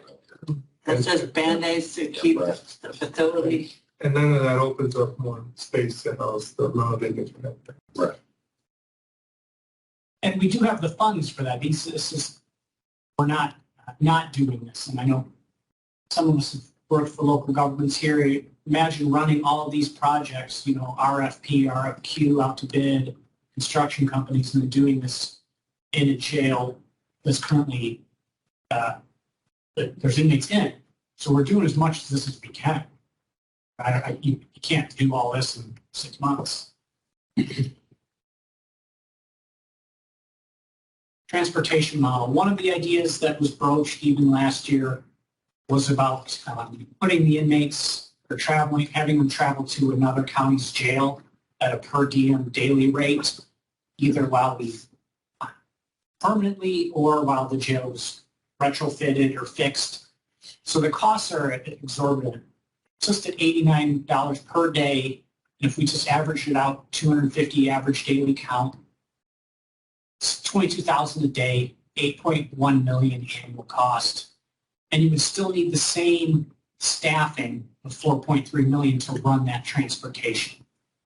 The example was Pinal County in Florence, 2 round trips per day, almost 700 miles, 250,000 miles a year, throwing the IRS rate back in the napkin, $135,000, $8.3 million a year just to do that. And that's not staff, that's just. Yes, then you throw in $4.3 million for staffing. So we explored this model for a period of time, but it's expensive. It's very expensive and also might be a realization at one point. Like the jail's not getting newer. So we're trying to put these Band-Aids on, we're trying to make things fix. But the other reason why you have a jail district is if at one point in time we have to do this, where's the county going to come up with $8.5 million or $8.2 million where the jail district funds can be used for this in the meantime while we're trying to move forward? So as people were asking, should we improve on the current jail? And if you do that, you have to move the jail population out to do that. Just to do that. And Or if you build a new one, there's there. right. And if you're doing those improvements, as you said, we're just putting a big Band-Aid on a thing. And so we're spending a lot of money to put a big Band-Aid and spending a lot of money to transport our jail population out. So just to kind of put everything in perspective of what we have to all consider. We spent, Rich and his staff and Dan and my staff and I, we spent a lot of time visiting DOC in Douglas. Going to Pinellas County talking to sheriffs, and it's not that they want us. They don't want your population. The sheriff is struggling to keep a full afloat, and they bring this to them. But so we've done our homework trying to find some viable solution to be down the road. And sadly, it's right back to our backyard. And also, you got to look out on these transports. Something to bring up is every time you put an inmate in a vehicle, you become vulnerable. You become very vulnerable for escapes, accidents. 2 weeks ago, we had one of our transport vehicles hit by a smuggler vehicle coming out of Superior Court. Being chased by law enforcement. Here comes detention officer driving a vehicle, and the smuggler hits them. So you become very vulnerable once you get outside the law enforcement. So again, not viable. How many inmates are being housed at another facility that there's not enough room at this one? Zero. So all of them are in this one. Do you not? Well, the split between the three facilities that we have in the county. Oh, yeah. We will conflict them out, John, if there's a reason to do it. If there is, and usually we have to have cooperation from the judicial side of the judge to say, in fact, we just had a case where he was housed outside the county for conflict reasons, but the judge wanted him back here for court reasons. I have no control, and I have to listen to what the judge shows. Right. Question now. Suppose that the county decides not to build a new facility, would a jail district funding be available to pay for that model? Yes. So that would be considered Jail expense. jail expense. Yeah. To rehouse them while they refit. And so We explored this, and that's what we've asked about in a different manner. But with this, if something happened today and we wanted to transport all our prisoners out, would that count towards our maintenance of effort? And that would. I think that's clearly a yes question. Yeah. The answer to that question is yes. But if your model going forward is transporting them out, and we have a very small facility to hold, could a jail district pay for that model? I mean, if that's the plan in the future. If that was the plan in the future, those funds can be used to transport our jail. That one gives me some concern about the use of jail district. That's not what we're advocating. I understood, but I'll just say thank you. I was going to say, understood. I see what you're saying. Is like, can those funds, are we misusing those funds if we use them for this transportation? On a long-term basis. While they repair. My question is a little bit different. I think you clearly can use it for that. But if the county says, we're not building a new jail, we're going to transport it to Pinellas County, it's, our jail district is actually sending funds to Pinellas. No. Well, the funds are being used to house our inmates. And there's a cost to that. Absolutely, $60, $89 a day. Right. So we are sending money to Pinellas, but it's for Cochise County inmates to house them. So it is. I know what you're saying, Jeff. That's a little dicey to me. Just now we're sending money that we're collecting in Cochise. That's a good sales question. Yeah. I wouldn't advocate for that I'm saying you are, Judge. I'm not saying you are. But it worries me because now you're separating inmates from family. Oh, yeah, no, it's a bad idea. Yeah, bad idea. And we've looked into all that. Would the cost be affected by using, say, Santa Cruz versus Warren? The difference is we don't lose the liability. So what I've done is sheriff, with a mandate to safeguard inmates in jail, I've now said, hey, Sheriff, I trust you enough to take care of my inmate. When something goes wrong, you make a decision. I'd rather have some control here in my backyard based on what the citizens want, not what a sheriff that might not agree with my philosophy. We know it's Santa Cruz also doesn't have the staffing. Right. Okay. So So currently, you take additional. Oh, you know, at the beginning, when you talked about doing the tours and asked what their population was, well, you know, Santa Cruz has the capacity for about but they 400, don't have staff. but their average daily population is about, it's less than 100. So their staff for They that. struggle to staff, Well, they're not even staffed for that. so it's, I was just curious if there was a cost benefit. yeah, there's all these logistical Versus things that versus. Yeah, right. So very good Just question. because it's closer. Right. So, Bad choice, but I have seen bad choices made. Oh, I did. What I'm saying is, I don't, and I could be wrong, haven't done the research, didn't even think of it, but right now, I did the research. But, right now, as we sit here and I'm uninformed, I'm saying I don't think you can do that.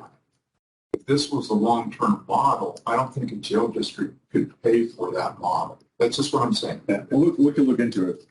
Once again, I did preliminary exploring about it, but not detailed. And I rely on this wonderful person to my right, Christina Roberts. We appreciate it. And that's not an issue that we looked at in detail. Right. So, bad idea that could be even worse than an idea. That could be a disaster. And that's where, I mean, to say this group, took our juveniles and put them out of county. As you know, Judge, I was not a proponent of that, and I expressed my dissatisfaction, especially in the juvenile role. So that With our parents, for families. lies, yeah. So I would not have been, in fact, I would be very, very loud on that. Sheriff, that, Right. and you and I spoke on the juvenile stuff. Plus, there's no guarantee either of those facilities would say, sure, we're on board. Especially long-term.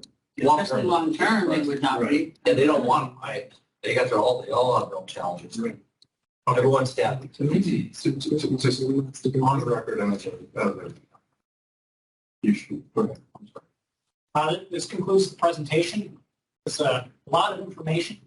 So go back, any slides, answer any questions.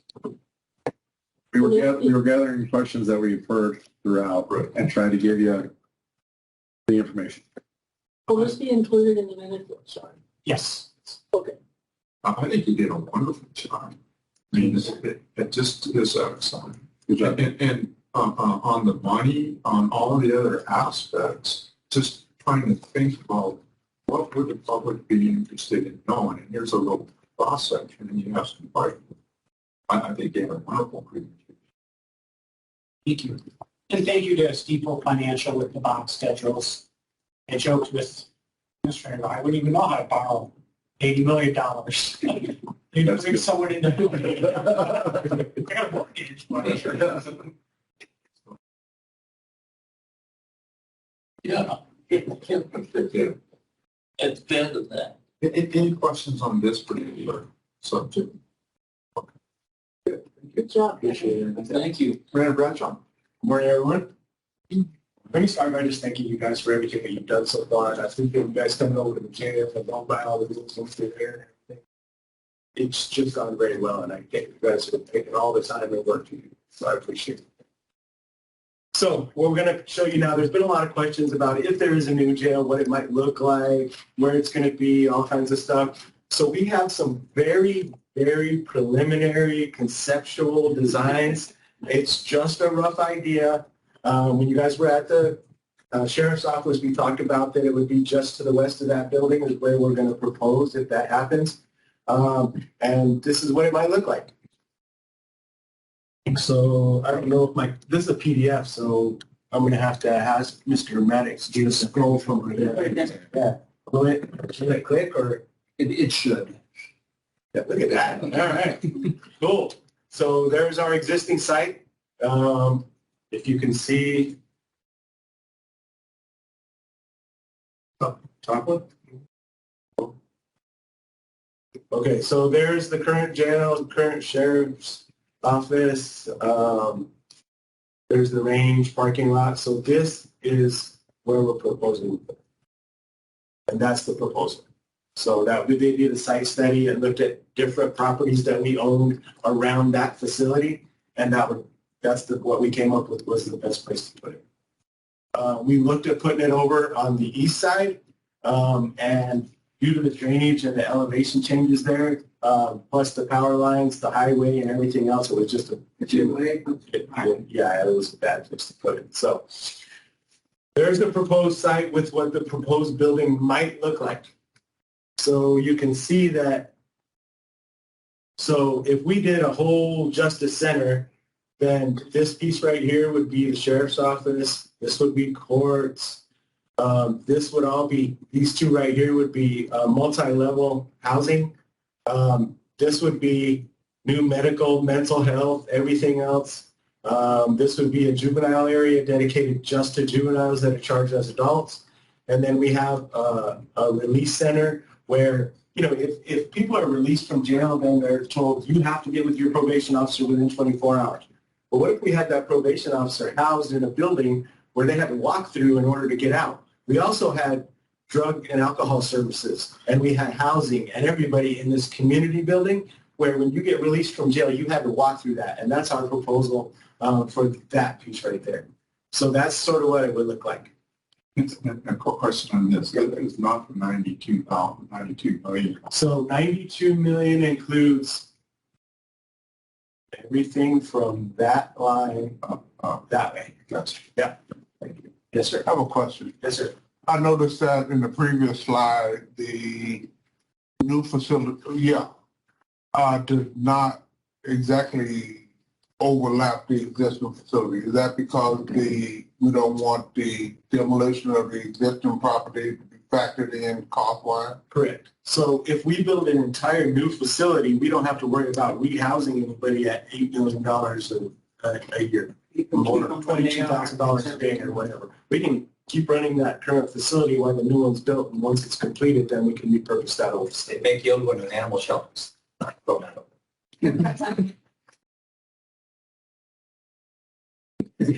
Anyway. Not a bad idea. Yeah, thank you. So the company that we asked to do this for us, they did a site analysis, prevailing winds, which way the sun shines, where the water flows. So they looked at a lot of things when they were looking at this site. So private versus public access. Currently, where the jail and the sheriff's office are would be more secure, and that would be only staff access, and then the public would come on a new road that would be cut to the south of the hill that's in front of the sheriff's office now and come around. So actually, when you drove up that road, then you would come into this parking lot that's on this parking lot here, and this all would be public access. And this would be secure parking, booking, and we would bring big buses to transport in through the back through where we currently have the jail. So the gray, is that a building? Yes, so this is sort of a side view of the jail, juvenile and support kitchen, courts, sheriff's office, community access to the. So that's the same thing that we were looking at, just from a different view. There's another list of what things might look like, where they might go. So what the company did was they just came up with square footage of what things might look like and how big certain cells or offices might be, and then they came up with a building size. And you can sort of move those all around within that just to come up with a size. Sheriff's, that's where you are now. So you need to put that over in this building. Couldn't you still use that for your office? You still could. This is a collective effort. If you make it a criminal justice center, and then almost solve the whole admin bill to a county attorney, Mr. Price. Oh, okay. So, I'm just kidding. But So I'm just saying, why do you need to move your office over into this? What are the logistics of moving your office from where it is over into this building? What is the need? based on our tours of sheriff's jails around the state and beyond, Banner I've toured everything from Kansas back to here and beyond. Okay. Sheriffs and their command staff inside the jail, having an admin site attached to the jail is more efficient and more effective, and you got direct control on it too. And if you have a one-stop shop where you have courts, community services, juvenile, adult service, everything in one building. It's just more efficient. You're not talking about moving the entire Superior Court down. No, the judges aren't. So, and I just want to preface this, like, I think we need to focus Yeah. on the jail. I understand that. I'm just wondering why it would be. I just want to get it. Also having the deputies right there next to us in an emergency, they could also provide that additional support. Okay, Because so they have they can come in and help, okay. Yeah, well, we're talking about 92 million and 42 million that Mr. Duchamp talked about. If we go out for bond, that is strictly for the jail portion. They can't be used For the administrative for part. the administrative part, Gotcha, okay. for, Okay. for the courts, anything like that. It could include the release section. Correct. Those. Yeah, the community building, mental health, all that. That would be a part of it, but not the admin or the court. Correct. Gotcha. And this is where we came up with 92. This is a little bit different, but so the detention building, there's a different options with detention building, sheriff's office building, courts building, social services building, site work, soft contingencies, and everything else. So you can see the option A is just detention, and that's 92 million. Okay. So any questions about how that might look? Just conceptual designs, that's just a maybe. It was just to give us a start as to try and get because when we came into this, we had no idea.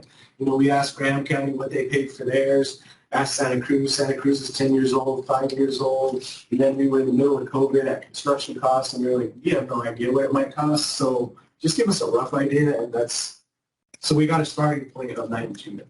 Sir, Yes. just to add, there are some other options, but to be clear, the jail district can only pay for the detention items. So if there was some type of collaborative building, the bond language would have, and revenue would have to accurately reflect that down to the square footage.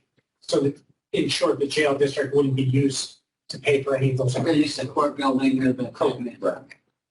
And then we tried to listen once again. You guys were asking for something visual, something, Sure. but this is, as Commander Bradshaw mentioned, very rough, and we'll still work on this as if hopefully things progress. But we at least wanted to show you something that you can visualize. And this real preliminary concept that you're speaking of, did that include ideas of dormitories and things along those lines? Yes, sir. So it included like 6-man cells versus 2-man cells. It included a lot of the things that Megan Kennedy came and presented to you guys about, as far as 10 infirmary cells that are located within the medical area, 2 negative pressure cells, different multiple exam rooms and offices for providers, medical providers, and mental health, things like that. So yeah, it was different custody levels, dormitories versus individual cells, which we don't have. Any other questions? Thank you.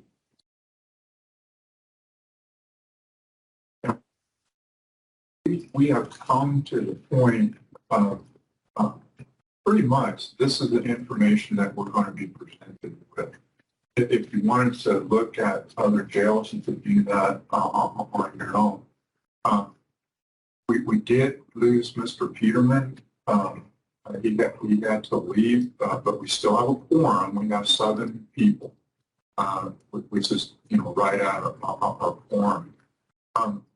We can begin discussing a recommendation, and one of the things we need to decide is whether we want to end it today or come back in 2 weeks. We still have available a session in 2 weeks. I'm just saying on that, but one, we're missing quite a few people. That I'd like input on. That'll be my.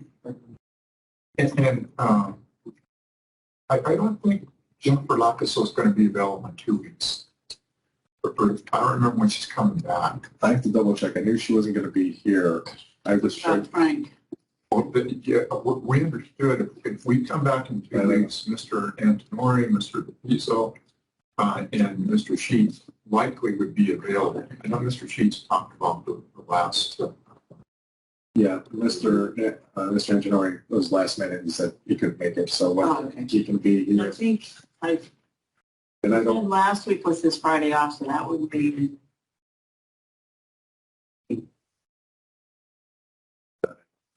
Yeah, and also, we need to focus on the questions that are being asked of us. It is whether or not we should have a jail district and a recommendation related to new construction or rehabilitation of the current facility. Now, this group has received a lot of information and has put thought into this situation.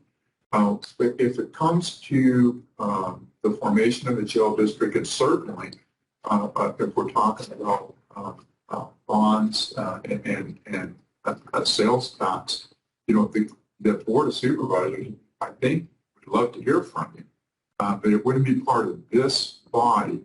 You would be taking the information that you received here and you can present it at a different public hearing and really talk about it. But I think your input would be extraordinarily valuable to them. But we have some pretty narrow issues here, which, and we're agendized, we notice the public, we're going to be talking about it. So we can talk about some preliminary things, but I'm really thinking we probably make a final decision in 2 weeks. And for the people that are here, again, make it available to you. If you just want to be a little circle up on the screen, that would be fine too. That constitutes attendance. But so, does anybody have any preliminary discussion? Well, let's we do have a quorum here. There is a motion that we come back in 2 weeks to make a final decision. Did anybody second that motion? I just have a question. Sure. So the reason that we're going to have extended to the next meeting is so we'll have more people available for discussion. And if anybody wants to take a trip to another jail facility. And that's another question I have. What exactly is that? I mean, I understand going to another facility and looking at it and seeing, what they have. But is that really going to help us make a decision on whether we go with a jail facility? I think that probably would be an individual. We need a second to discuss. So what she's saying is that, Second, and then we can. and there could be discussion. I think that, all right, Hear you. So he seconded the motion. Okay. We move to discussion. And Yeah, go ahead, and then I got a question. okay, so that's, to me, it seems like kind of an individual assessment. Somebody thinks they need to look at another jail to make a decision. I think more information is better for us.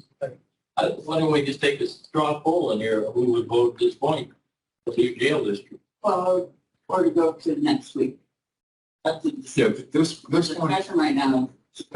this one is Yeah, a understanding. final decision. That may be a good idea, but really, there's a motion second about we need to come back in 2 weeks to make a final decision. Is there any more discussion about that particular point? All right, so all in favor of coming back for a final decision in 2 weeks with the understanding that you can be a little circle up on the TV if you wanted to be. All in favor of coming back in 2 weeks? Anybody? And Mr. Costa, are you good with coming back in 2 weeks, or do you oppose that? Yes, I'm good in coming back in 2 weeks. So we're going to come back in 2 weeks, and that, since today is the 7th, that's going to be October 21st. And everybody good with 9 o'clock? Yeah. All right. Okay. So we can still talk about, we can still discuss this. If somebody wants to discuss it, we're just saying we're going to come back to a final decision in 2 weeks. So if you want to talk about it, you can. And once again, just to reiterate, it's to make a recommendation whether we should move forward and establish a jail district. And Yeah, we're not establishing a jail district. Right. Which is Well, the human rights just have to do that. yeah, you know, and honestly, in my decision making, I'm not as used to having a group decision. You see the My own decision, and there are good reasons for that. But I've thought about it, and I do try to think through as much as I possibly can on these things. Actually, the second question to me is much easier than the first question. The second question is whether we ought to have a new facility or rehab. And, you know, I see some real inherent inadequacies in the current facility.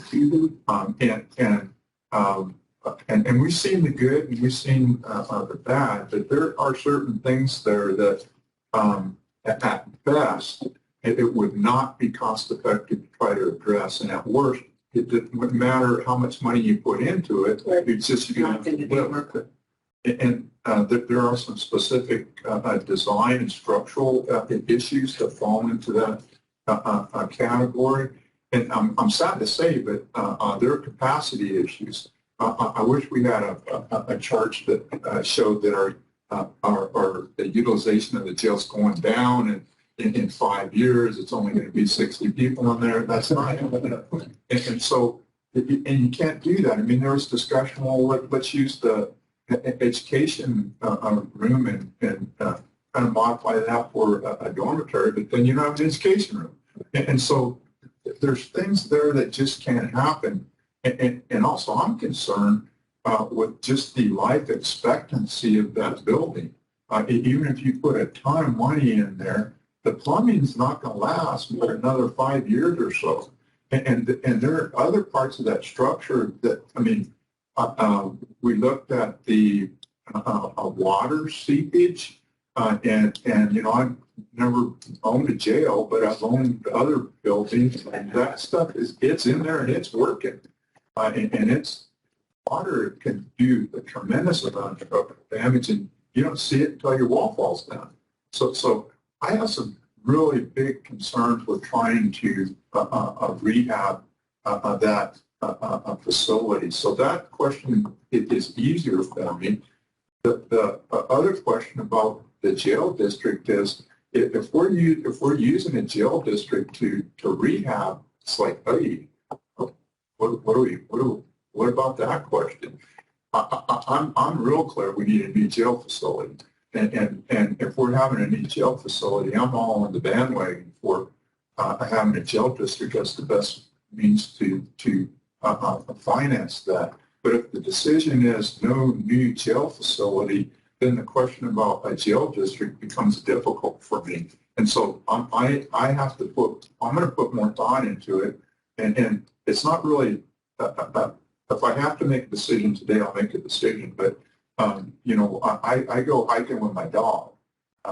That's where I mull these things over and really think it through. But for me, that's a tough decision. And What's the dog say? He's really good about listening. So I mean, that's my 2 cents right now. That's where I am in this mix. And if other people have thoughts, or if you want to throw out this time, or just wait till 2 weeks, that's fine. I think we need a new jail. Sorry. Go ahead. Go ahead, Mr. Costa. Oh, thank you. I think that we've received just an overwhelming amount of information showing that the need is there. I don't think there's a question about the upgrades and just all of the stuff that's currently lacking in the current facility. Coming from one of the cities that would be affected with a sales tax hike, putting us in double digits, it's hard for me to swallow that fact about it. But I mean, ultimately, it would be up to the voters to decide, and I think that it should be taken out, you know, the recommendation should be to tell, you know, our Board of Supervisors that, you know, the voters need to decide on this because it is a need that just has overwhelming amount of information to show why it's needed. So that's my my thoughts on it. Thank you. I'm for a new jail. The thing that I'm thinking, and it just popped in my head, if we build a larger jail than we really need right now, can we rent out the other part either to the feds or other counties that don't have the capacity? Would it be better to build a little larger and have more capacity, or right at what we would currently need? There's a question for you. Yeah. I mean, those are questions, and that's going to be really for the board to decide. But good point. But you're talking more money, and you need to figure out how much more money and how big a capacity. How do you even start that? I don't know. Well, sure. If I could. Sure. That's one of the problems that Santa Cruz ran into is they built that 400-bed facility knowing that they were only going to have around 100 daily population, thinking that they were going to Bring in people. Federal contracts from ICE and Border Patrol and everybody else. Well, Didn't work out. no, sir. ICE has went with a lot of private prisons, and when you have a contract with a private prison, you pay for an amount of beds, Right. whether you fill them or not. So contractually, they're paying for these beds. They're going to use them and not use government or county facilities. So they sort of got a little backwards in their jail when they did that. We're going to try and be very careful not to. Yeah, I guess I just thought it was on, but I don't know all. Even though I was sheriff, I don't know all of what's going on anymore. And this kind of input, I mean, I encourage you to get with the Board of Supervisors when the entire rubber meets the road and really express your opinions to them, and I think they'll be heard. When is that going to be brought to the board? I can tell you by the next meeting. I don't know, we haven't scheduled that yet, but we would want a presentation I can work with the clerk and the board to see if at that point in time, because there will be public comment, and so that we encourage everyone here to attend that meeting, and that you can have time to speak on the issues. But you don't know when that hasn't been set on the agenda yet. No, I know there's 2 dates that we were working on, but I can get that information to you. And another question, if we vote on this 2 weeks to say, let's go, what's your timeline? So that it would happen in November. So that the board meeting would happen in November to present your recommendation, to also do the public comment so we can ask for public comments. It would all happen in that same meeting. So the board can hear from the public, from you, from whoever the chair presenting the recommendation, and then they can make a decision right then and there. Okay, so they make a decision to do it. Do you have any idea of a timeline when to start? Yes, so if in November the board decides and establishes a jail district, then we can go out to the people May of next year at the earliest for vote. So because even though there's a recommendation and the board takes that recommendation, establishes the district, if it fails on the vote, it all fails. And then we're back at square one. We're back to square one. My consensus is, obviously, I think we need the new jail and detention. There's no way to keep throwing money at this facility. It's not cost effective. It's not safe. It's not a lot of things. I live near one of those places that'll be double-digit sales tax. I'm in St. David's. I do most of my shopping in Vincent, so I am affected by this. But in the long run, I think we are cutting our nose off this better case by not doing something. I agree. And so that would be my consensus as of today, but I think with the information we've received, this is a no-brainer. Yeah. And one of the things that I've always really desired is that to have some really good resources for mental health for people. Exactly. I mean, I have a nephew that's, I know, not in his circle anymore, but he is in that realm, and he was in a bad place and Detention help, but whatever. That is a big deal, and especially with the drugs that are out there on the street and what's going on with the border, it's a major problem. Yeah. That needs to be dealt with. And when we do decide, I for one, am going to state my view specifically, not just kick it down the road and say it's up to the voter. This is going to be and this is what I think. So, any other thoughts, discussions?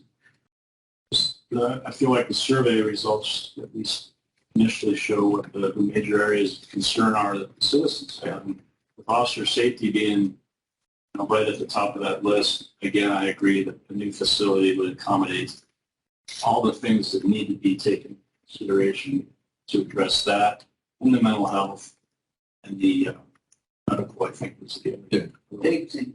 right. That I don't think there's much, there shouldn't be much doubt that the current facility, even with money thrown in it, could be brought up to those standards. Hey, here's another thing. Is where are you going to put, if we do a new jail, is it cost effective to put it down here? Or is it more cost effective to Sierra Vista? Or even up north of That might be. You know, I you guys don't want to that's a little more but to think about. But you want it in county. in the county, yes, but there may be a better spot only because of transportation costs, for transport to FEMA, for medical, for this, there's not something to look at. And those would be issues And that's it.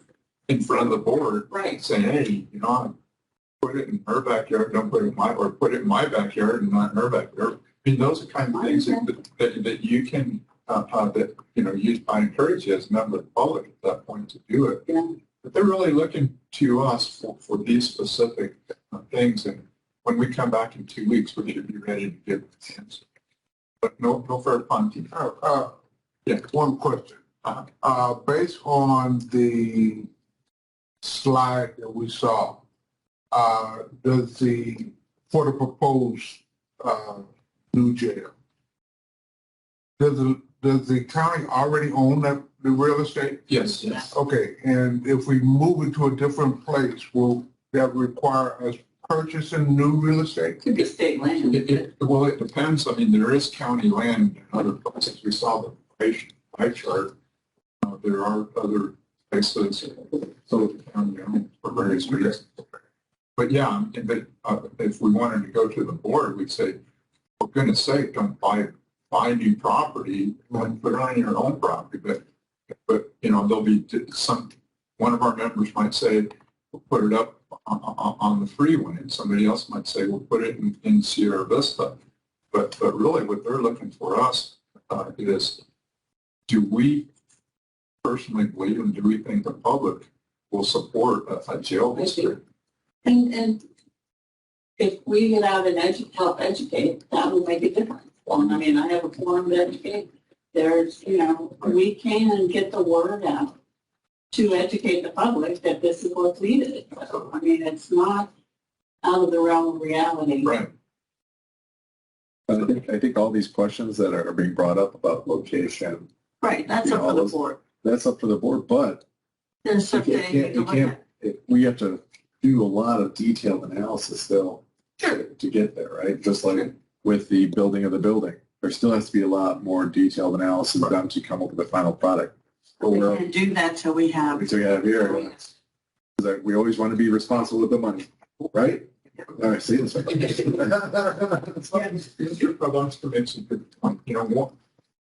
Once it starts, it's going to take a couple $1 million to figure out what it is and where it is.